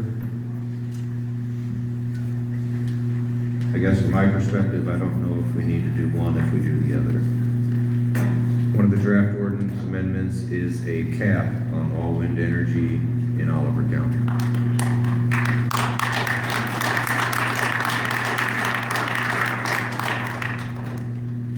Because things don't always go the way we want them, I put in an alternative to change the setbacks to a mile if we can't get the cap established. So the way I created the cap was I took the total county land acres, which is 462,336 acres, and I divided it by actually half of the amount of acres that is zoned as industrial in Oliver County. So I didn't have full information when I actually wrote this. So it was brought to my attention because I'm also on the steering committee for the new comprehensive plan, that we actually have 4,000 acres of industrial zoned land in Oliver County. So essentially, if I would have done the cap with a divisible of 4,000 rather than the 2,000, the wind turbine industry would have to start removing them because it would have made the count less than it's already in existence. So to be fair to wind energy, so that we don't seem unfriendly to the industry, which if you look at the wind turbine counts in any other county in North Dakota, Oliver County has more than anybody. Oliver County has almost twice as many as anybody else, with the exception of 2 other counties. So it's time that, you know, we protect the agricultural land in Oliver County because, again, I'm on the steering committee for the comprehensive plan. And as Mike Schmidt had made note that the old 1979 comprehensive plan had extensive protections for the agricultural land in Oliver County. We intend to try to keep that agricultural protection in the new comprehensive plan. But because of the way some of this has progressed over the past, I guess, 20 years with these industries, nobody's ever stood up to them because they always see the revenue. It's the dollar signs. There's a lot of comments made about the tax dollars that we get for the wind energy. But what the wind energy doesn't talk about when they talk about the tax revenue is how when the wind turbines run up, the power plant has to idle down. So then we lose coal conversion tax on the back end. So they're not actually bringing more revenue, they're trading revenue. So the county still is almost operating in a deficit regardless of having 225 wind turbines in the county. The things that they use to convince people that it's a positive revenue generating thing for the county, in the long run, it just doesn't work. They've proven that, and it shows in the taxes that are paid and the mills that are given to the county. It's not profitable. I mean, we have a lot of extra road maintenance that we have to do after they leave and continue to do when they're gone, and that costs. So again, back to my cap, I took the total acres of 462,336 acres in Oliver County. I divided it by 2,054 acres, and that gives us an MACT equaling floor limit, which is a TCLA/TDF, basically dividing the total land acres by half of the industrial acreage that we have in the county, puts us at a cap of 225 wind turbines. And that's what the count is right now, completed as of 2026, February 26th. Again, my alternative is to modify the original ordinance and add in a 1 mile setback. Again, I wrote this one up in addition to the cap in case the cap got shut down, so that we still try to get some type of protection for the easements and the noise and the light flicker and the constant red lights blinking and the effects it's having on the cattle, everything. I am trying to do my best to take as much input from the landowners and the residents. Obviously, the absent landowners don't talk to me, so they don't have a perspective, except for revenue. So I guess at this point, I'm going to ask the board, has everybody had a chance to look over these draft amendments? Or, the wind energy draft ordinance amendments?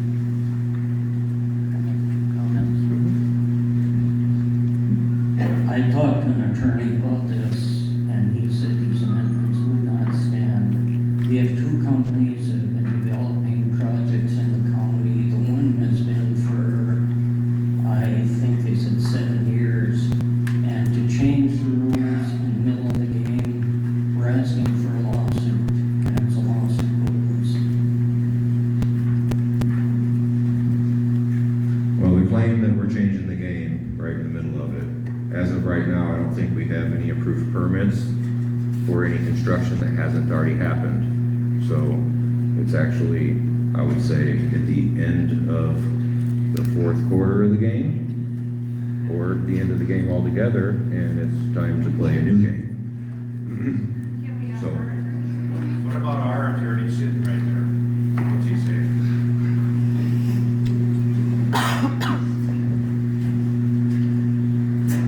I'm not going to render an opinion right now because I haven't had a chance to research the issue.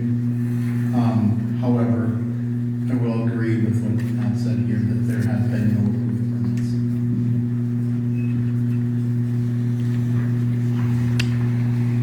and I suppose if Bill's attorney can't cite any legal precedents that shows that it wouldn't stand up to litigation, I'm going to stand on my ordinance because I actually know how to do long research, and I looked it up also. And the other thing sorry guys, the other thing that I'll say is there's always an inherent risk of litigation when you do things.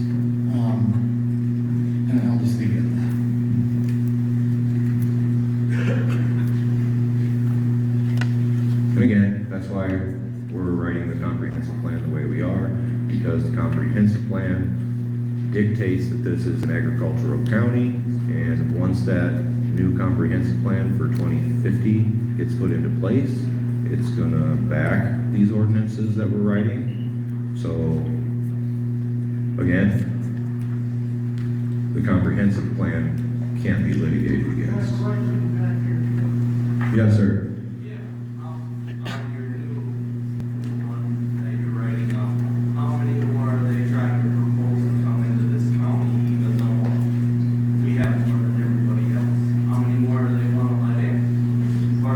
That's a good question. We don't have any permits to where they've asked to put any more in at all. As like always, they go and talk to the landowners and sign that before they ask for permission. That's a very common thing with these industries is they try to ask for forgiveness rather than permission because they don't get as many people to stand up to them. And you know, like the longer it gets drug out or dragged their feet, what's so bad if they just pack up and get sick of us? There's already plenty out there. Good question. The reason they haven't packed up and left is because they haven't been told no yet.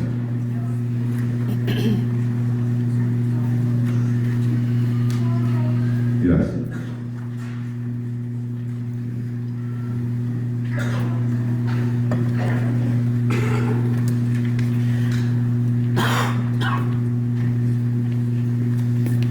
Chris Albers, Oliver County resident.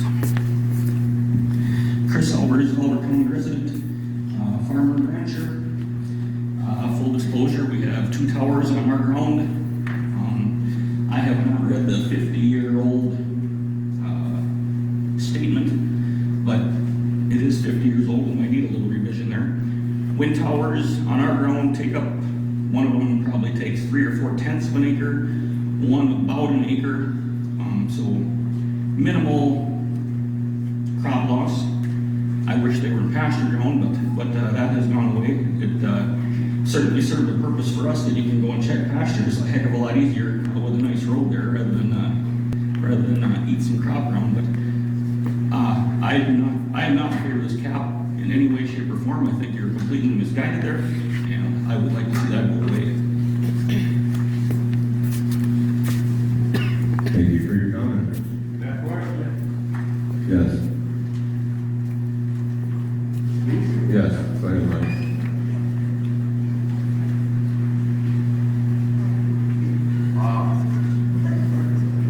I didn't realize, am I supposed to talk in the mic or? Well, it'd be easier for everybody in the back to know what you're talking about. Oh, I didn't realize you were gonna vote on that, or have an ordinance on that cap, but the way I understand that is anybody can present that ordinance, an ordinance to planning and zoning, correct? And, I'm always for industrial development, so I wanna caution you guys, be wise in restrictions. We have wind towers too, so far. They take up minimal acres, but I'm not on planning and zoning anymore, but just really look it over close before any cap is put on something. Thank you, Lon. Again, this is just a discussion about it. This isn't up for vote today. This is, we're trying to tailor these, again, just like everybody's here to talk about the data centers. We're trying to modify and adjust the wind energy in accordance with this type of output or input about it. Go ahead.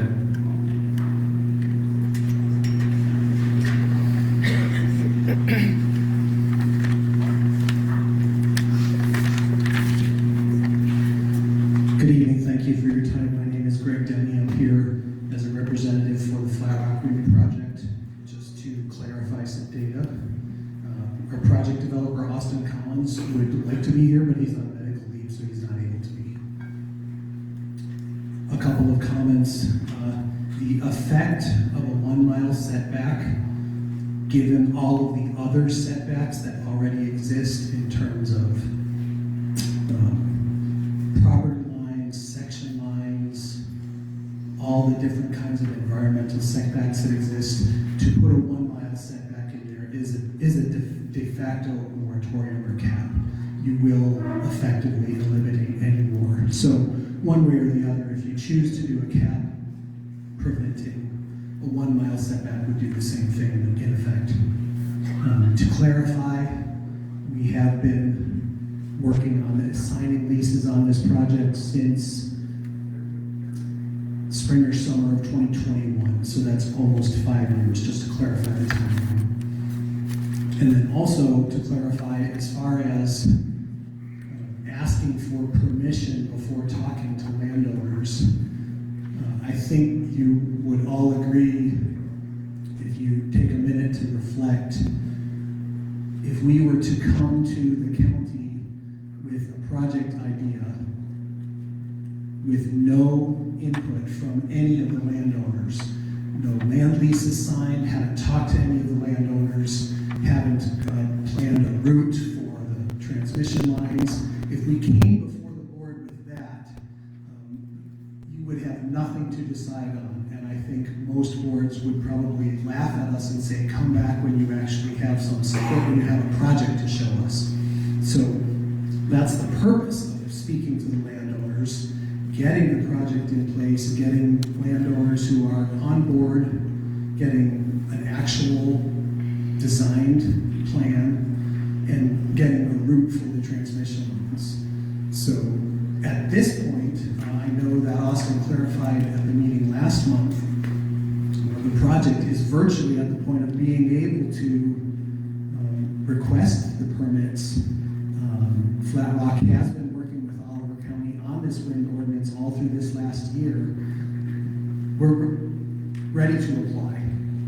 At this point, the only thing that's preventing us from applying, I think, so take that for a grain of salt, I don't run the project, is the fact that there's flux in these ordinances. And then I also wanted to clarify one more thing as far as public engagement. The Flat Rock project desired greatly to have a kickoff meeting with the whole public at the beginning of this whole thing. If you remember 2021, there were some pretty severe COVID restrictions in place for public meetings and meetings over so many people. Because of the parent company, even though those restrictions didn't continue in place here in Oliver County, the company was still restricted from having those kinds of public meetings. Thank you.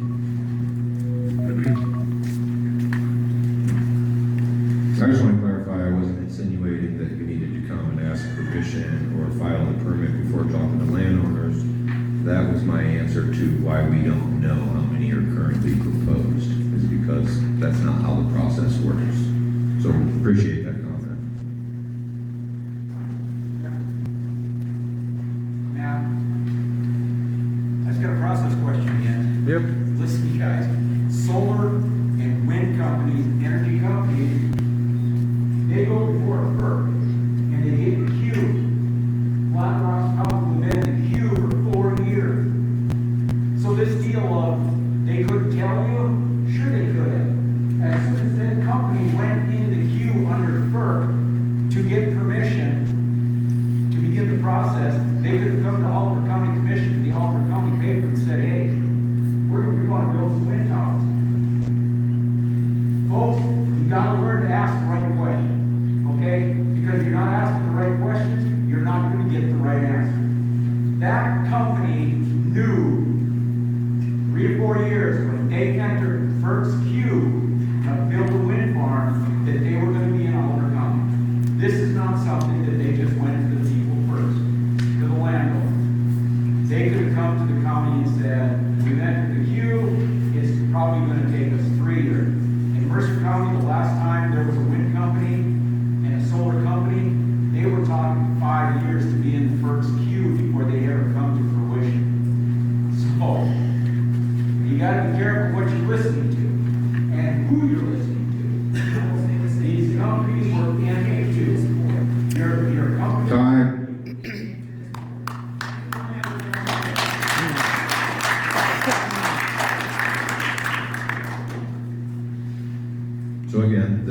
just a discussion.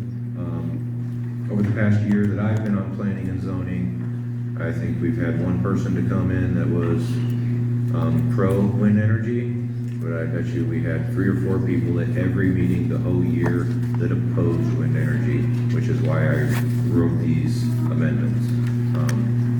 I guess just a real quick show of hands, how many people here are pro wind energy to continue growing wind energy in North Dakota? How many are opposed to wind energy? Yeah, it's kind of complicated. So we're going to keep moving forward with the ordinances amended as written. Yes. Yes. On that one last step back, if you aren't gonna approve, one last step back, can you at least approve it for non-participating, participants? That's what it is. Is it for Yeah. non-participating, Yes. or is it for everything? It's for non-participating participants, unless you get a signed waiver. 1 mile setback from non-participating occupied dwellings. And it doesn't matter if you occupy it for 30 days out of a year, 1 day a month, or if you live there for 30 days straight or 4 months straight. If people are gonna ever sleep in the dwelling, it is considered an occupied dwelling. Thank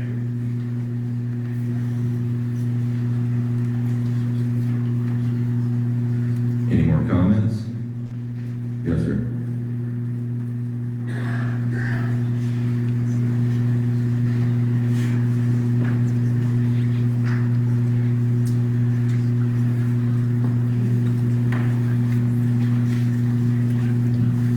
Ryan Fleck, an Oliver County resident. I do have 3 wind towers ready. I am signed up with their companies.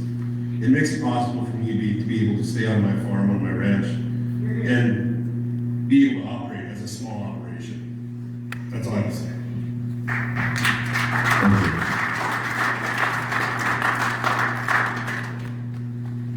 I make another comment? You know, there's a lot of talk, they take a lot of land out of production. I was on the FSA County Committee a few years ago, and there was one of the wind farms, I don't remember which one. We had to take that land out of bases.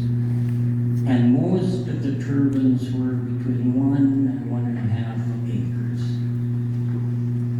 So, like that wind facility west of Hanover, 73 turbines, I think, call it 80 acres, just a rough number.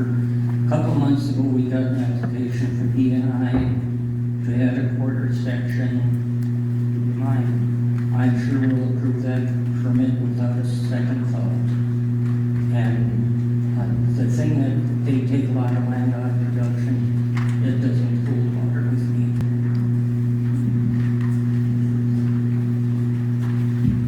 Thank you, Bill.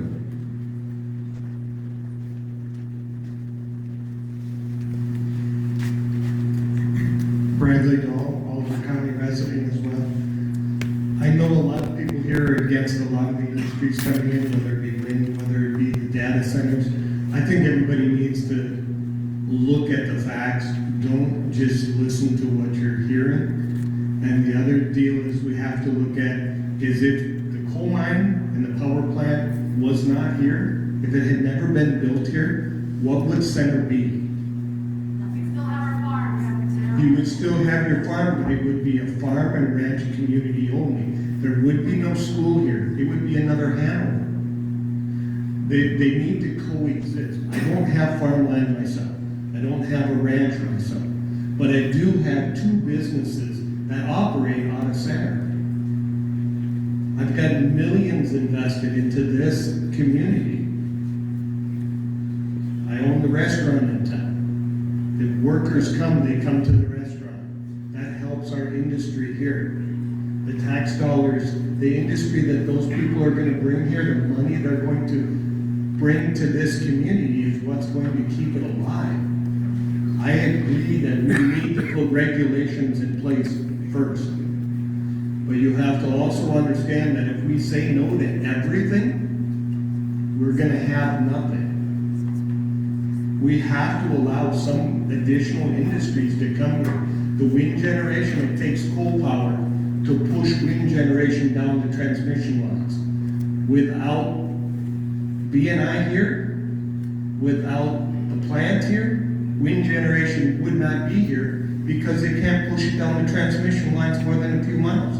They need the power plant. That's why most of those wind generation companies are looking at Center, because we have the plant here.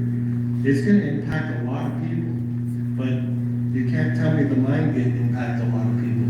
A lot of people that packed up, moved their houses, some of them twice. It's a hardship for everyone. But as long as our community, we put regulations into place so that we are in the driver's seat instead of the industries in the driver's seat. But if we take too long, these industries are going somewhere else. And the Center will be a ghost town like most others. Thank you.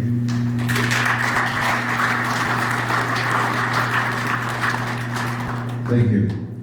Again, I'm going to point out that your main comments were geared around the revenue that's generated from the wind energy,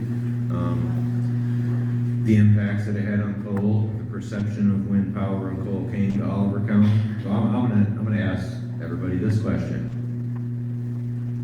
What was Center like when BNI coal and Minn-Kota jobs had to be given to people that lived within Oliver County, or if employees had to buy a house here in order to work at the mine? Well, what was the city like back then? What was the city of Center like?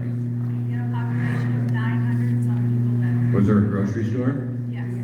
Was there other products and services available to the community? So why did BNI remove that rule? Why did Minn-Kota remove that rule? So they could probably get cheaper labor from Bismarck Mandan. You said it declined in population since then. Understood. That's why I'm making this exact comment. Where was the protection for the city by the very industries that we helped them build by drawing up a comprehensive plan in 1979 to make this a coal power company or county? And now over what, the past 50 years, that's gone. They were able to get people to make decisions, change rules, and we all understand that, it's a free market, it's free trade. But what about the jobs that everybody promises to get here, and then afterwards, they farm the jobs out of town, out of the county, possibly even out of the state? I mean, how many people do we know in Oliver County that have a master's degree in computer networking, server building? None. So who's going to do those jobs? I mean, they're going to farm them in from Minnesota. They're going to bring them in from California. Those are the people that are going to be doing that work. And then once they've got this building online, if you don't have to go in there and physically pull out part of a server and put new modules or components into it, they're going to remote in from their house because it's the computer and it's the internet. They're going to remote in and work on the network remotely. So they're not even going to come here and work after a certain point unless there's, overheating or equipment failure or parts that need to be replaced. So again, I just want to point that out, that a lot of the stuff gets tied to revenue and how it's going to impact and bring revenue into the county.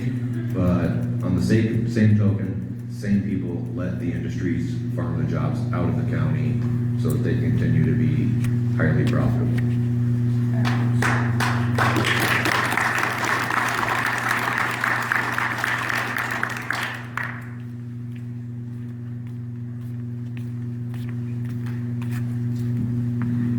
Dan Milligan, I'm an Oliver County resident. I just want to talk on behalf of the Flat Rock project that was talked about earlier. I'm in the middle of that. Benefit a lot from it, but can spike for a lot of the farmers and landowners that are in that area. This started probably, 4 years ago or so. I believe it covers about 40,000 acres. It's partially in Norton County and then partially in Oliver County. I believe there are 13 turbines coming into Oliver County as a proposal. I'm not 100% sure on that, but I think that's what it is. All the landowners, all the homeowners, property owners in that area this, and they're all in favor of that. So if you come in here now and Flat Rock, the personnel have followed your rules that were put into place in November, and they're on board for that. They're telling us that they're ready to move forward. If you put this moratorium on, you are now, in my opinion, taking away with bureaucracy from government bureaucracy, taking away landowners' wishes, what they want to do with their land. There isn't any opposition in this area. Maybe there is in some other areas, but in this area there's not. And way back when I was on planning and zoning board, when we were going over these rules, we reciprocated with Morton County, so that if you look at where a lot of these wind farms are, they cross over into Morton, Oliver County. In the past, our biggest complaint all the time was all we got was the power lines. And so I got 2 power lines running by the former farm, and we looked at the power lines, and we were always pushing, well, give us some wind towers, so because that's what generates the revenue. And I guess we can go back and forth as to what, where the money comes from. But all I can say is that the farmers that get these, or landowners that get these, it's a true benefit to that landowner. And why would you deny that to that landowner or that group of landowners that want that? To me, that's taking away property rights. Thank you. And everybody keep in mind that, oh, sorry, go ahead. I was just gonna say that anybody that is not a part of any of the projects for the wind energy data center, any of that, has just as much property rights as the people that are involved in it. So we need to always take that into consideration. Just because your property rights generate revenue doesn't mean somebody else's property rights are less because their revenue stream is different. And we also need to keep in mind property values.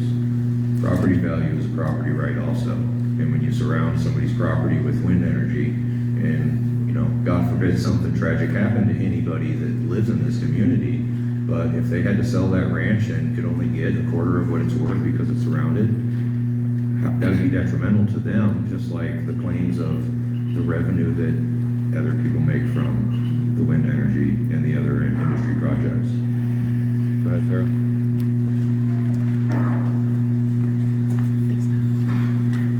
Good evening. I'd like to thank both the Planning and Zoning Commissioners as well as everybody in the room for being here today.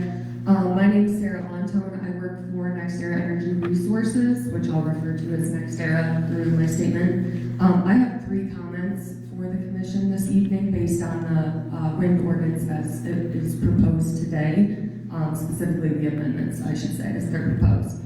So first, just some background on NextEra. I think most in the room are familiar, but we're proud to have worked in Oliver County for the past 2 decades, since before the commercial operation of Oliver Wind 1 in 2006. Throughout those years, NextEra team members have worked with Oliver County landowners who voluntarily host that temporary infrastructure on their property. The payments your constituents receive from this infrastructure supplements their farming and ranching income. It preserves the agricultural nature of their land because it stays zoned as ag, and ensures their operations stay in their families for their future generations.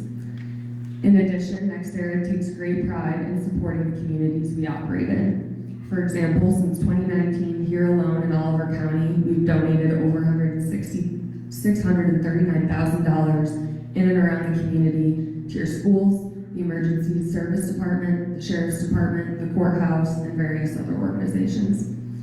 I'd like to shortly address the turbine cap and permitting fees. The proposed wind ordinance amendments very clearly limit opportunities for landowners to voluntarily participate in future wind projects, which reduces their potential income and severely restricts their right to do what they wish to do with their property. The proposed amendments also reduce future tax revenue for Oliver County. Separately, the proposed permit fee amendments, which are an increase of over 3,000%, will push industries and other businesses of all types to reconsider their planned investments and development in Oliver County. Third and finally, on the wildlife and bird conservation amendments, NextEra appreciates the county's concern for protecting the avian wildlife of the state. We share that goal, and our project teams work very hard to protect wildlife. Each project NextEra develops goes through years of pre-construction surveys, studies, data gathering, in coordination with applicable federal and state wildlife agencies. Most in this room who might host a tournament would know how many years NextEra comes out and surveys ahead of even submitting a permit. In addition, the U.S. Fish and Wildlife Service and various state agencies, including the North Dakota Game and Fish Department and the Public Service Commission, have robust regulatory frameworks governing wildlife and applicable avoidance, mitigation, and minimization measures to minimize potential impacts. I think I'm at time, but I just want to say we're looking forward to continuing to engage with the county in this process and are happy to provide additional information at upcoming work sessions. Thank you. Thank you.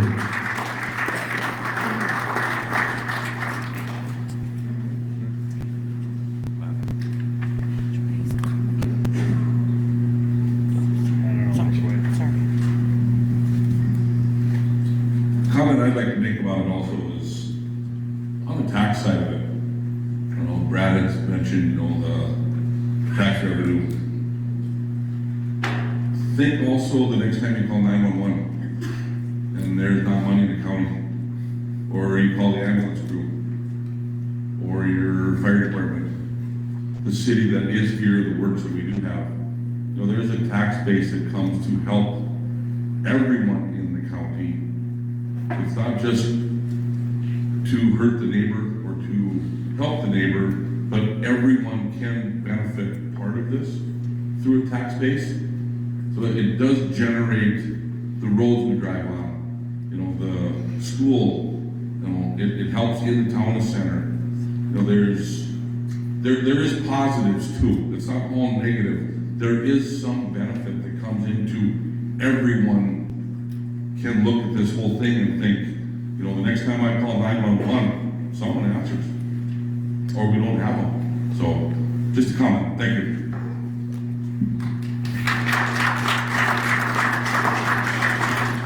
Thank you, Troy. Yes. Folks, we recently forced the legislature to reduce our property tax. Okay? I think in the near term, we will probably have eliminated property tax in the state of North Dakota.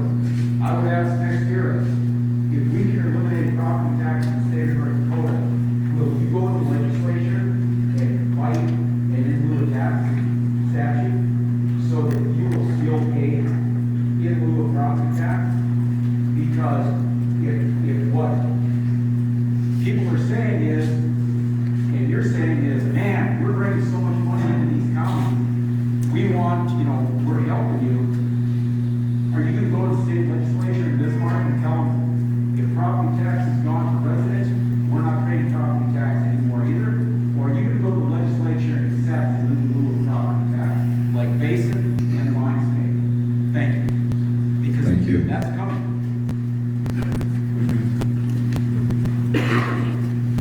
Anybody else?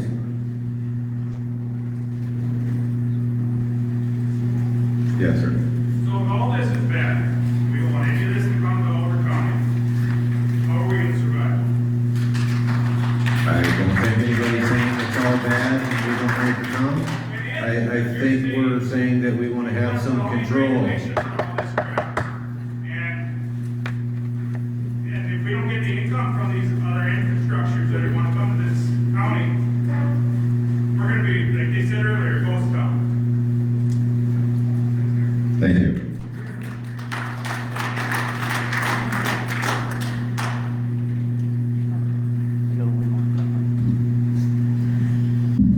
One of the comments I always hear is that we don't get much tax revenue from the wind farms. I've got a spreadsheet that came, I think Jaden gave it to me. Jaden and Laura worked together on this. I added it up this morning, $1.8 million in last year. And that did not include the wind farm west of Hanover.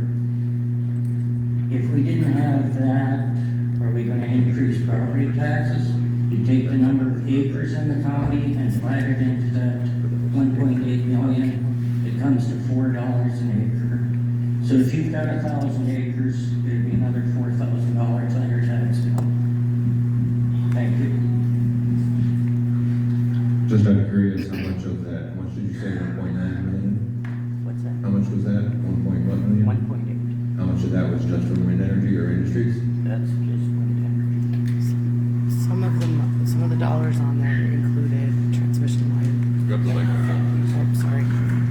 Some of the dollars on that spreadsheet also included transmission line and property taxes from Minco and PNI. So it wasn't, it was not just wind farm. I didn't include all the categories, not just the wind. Yeah, the spreadsheet that I have, which we can provide to anybody that wants it, it's public information, breaks down between the treasurer Laura Huber and myself. We did a spreadsheet. It breaks down the revenue we receive from wind towers, United and Coda.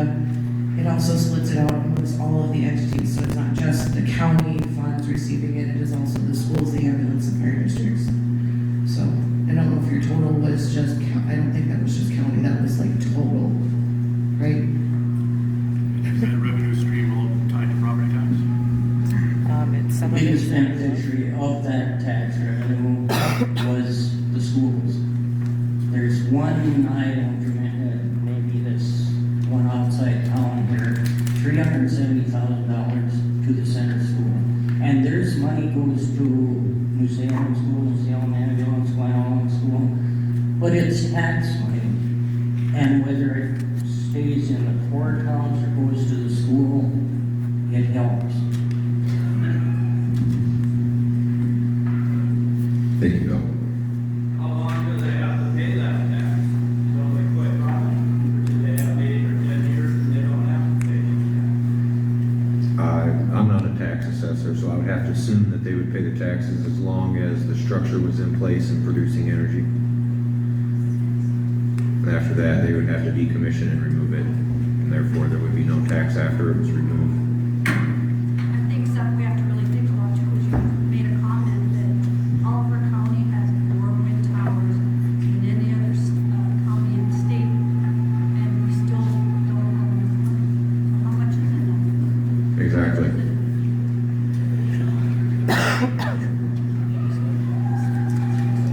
The comment that she just made was, if Oliver County has almost twice as many wind energy as any other county in the state of North Dakota, how many more do we need before where's the money and how many more do we need until enough money's enough? That is a good question.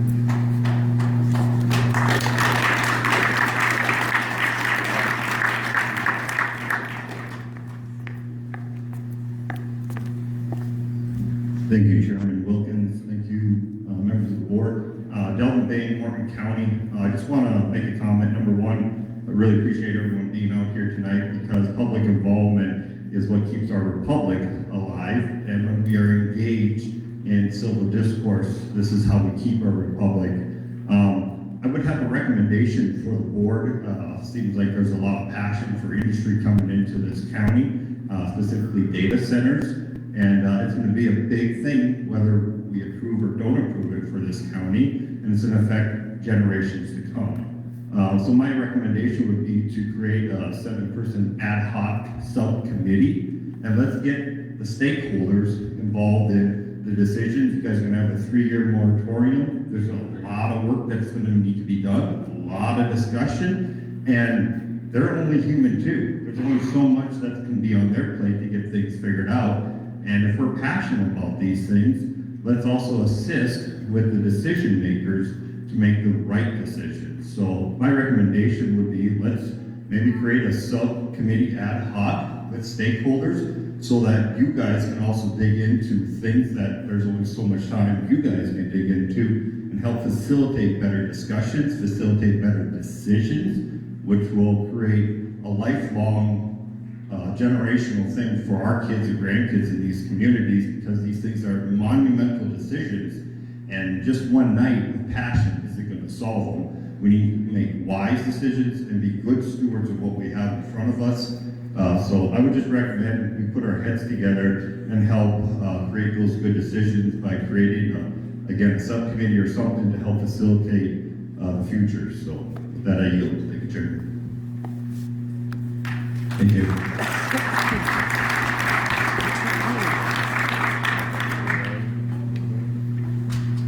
Anything else? If not, we're gonna.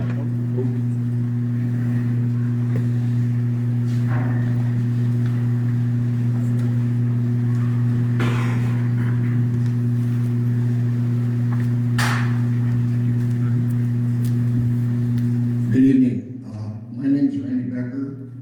I live for almost my whole life at the northwest corner of Oliver County. Right now, well, let me put it this way. My farmstead had up until last year a beautiful landscape to the east of my property. We have, I have the Otter Creek Valley 2.5 miles east, and beyond that, beautiful horizon of rolling hills south of Hazen. Now, Oliver Wind 4 is 5 miles to the east of my property. Now I see 71 wind towers rotating, and at night, supposedly with the slight mitigation technology, red flashing lights only come on when there's aircraft in the area. I don't believe there is that many aircrafts flying across my farmstead that activates them. So what I'm talking about is quality of life. I'm not talking anything about financial income taxes. I hope that with NX era, or whoever it is, does not come any further west, because 5 miles is already too close.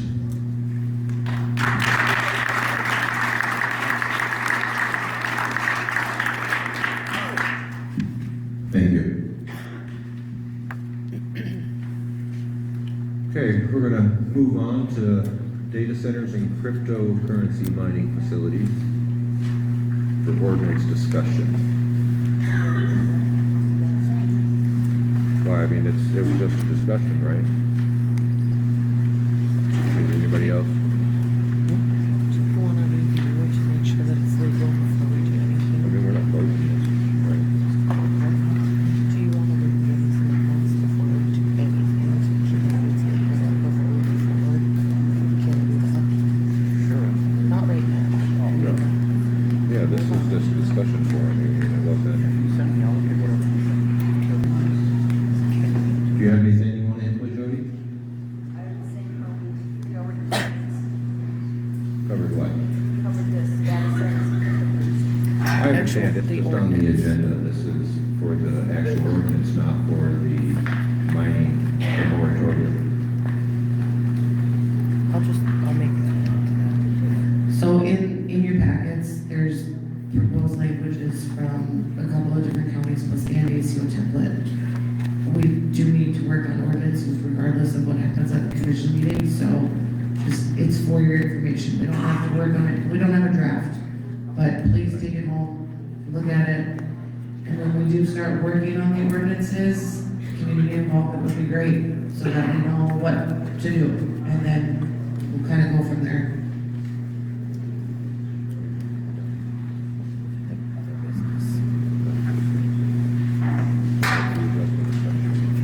Okay, we're gonna move on to other business, which is permit fee adjustment discussion.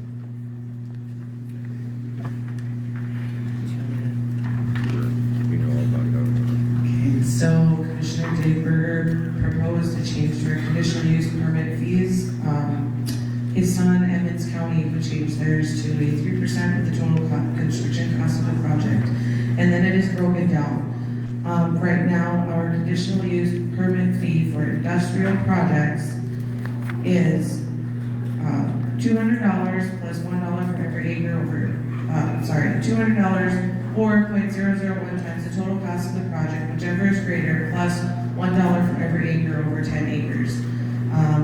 We're running into some issues with coal mining where that doesn't exactly fit projects like that. So the proposed, the draft is to split that out to an industrial conditional use permit fee of 3% of the total cost of construction, plus an administrative fee that is non-refundable.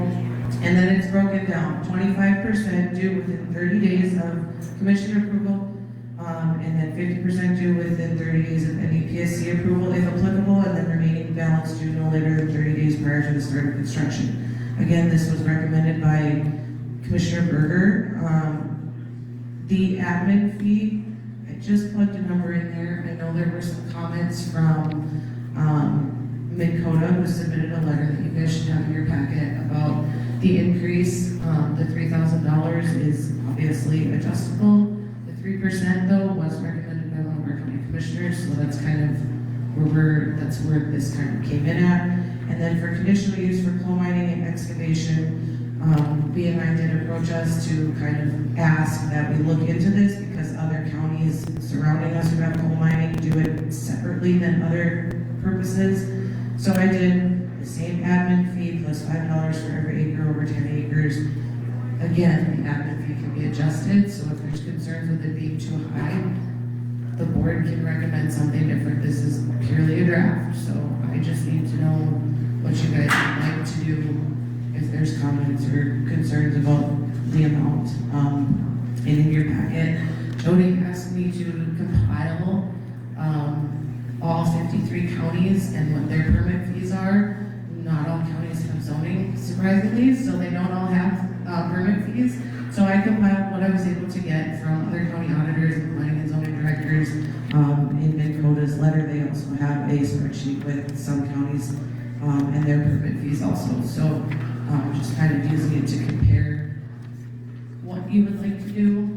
Just when we hold hearings, it takes time, and we also have staff who works on this during hours, after hours, as well as you as board members, so it does cost the county money to hold these hearings.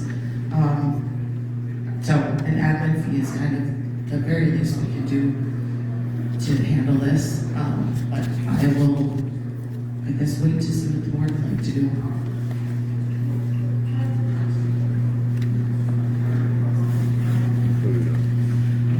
Take up the review and have the discussion. That's fine, if they want to take. So do we want to take this stuff home till the next meeting? Go ahead, Greg. Sorry, I'll keep it short. Greg Petrie, Nicole, I just want to say thank you for bringing back this permit fees for us, and I think what you guys are proposing is completely reasonable, and we are supportive of that, so. Can we get them jobs back in Oliver County?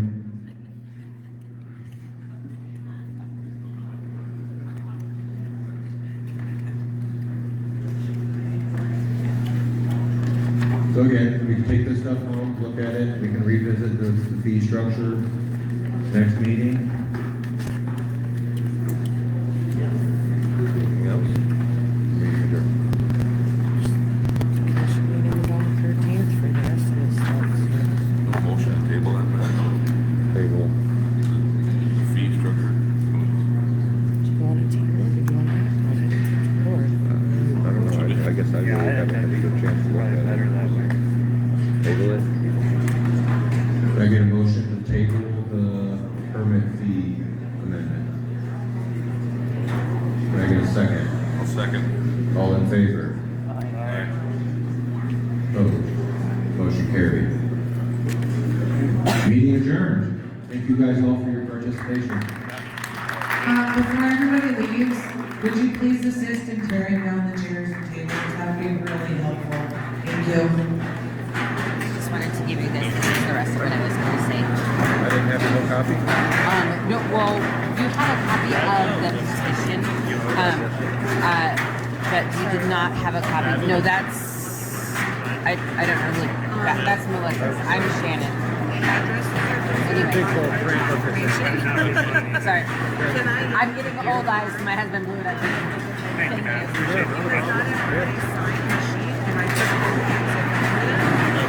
Does that work? You're Yeah. joking, right? Yeah. Okay. Yeah, it should. I just need to get some. Let me see.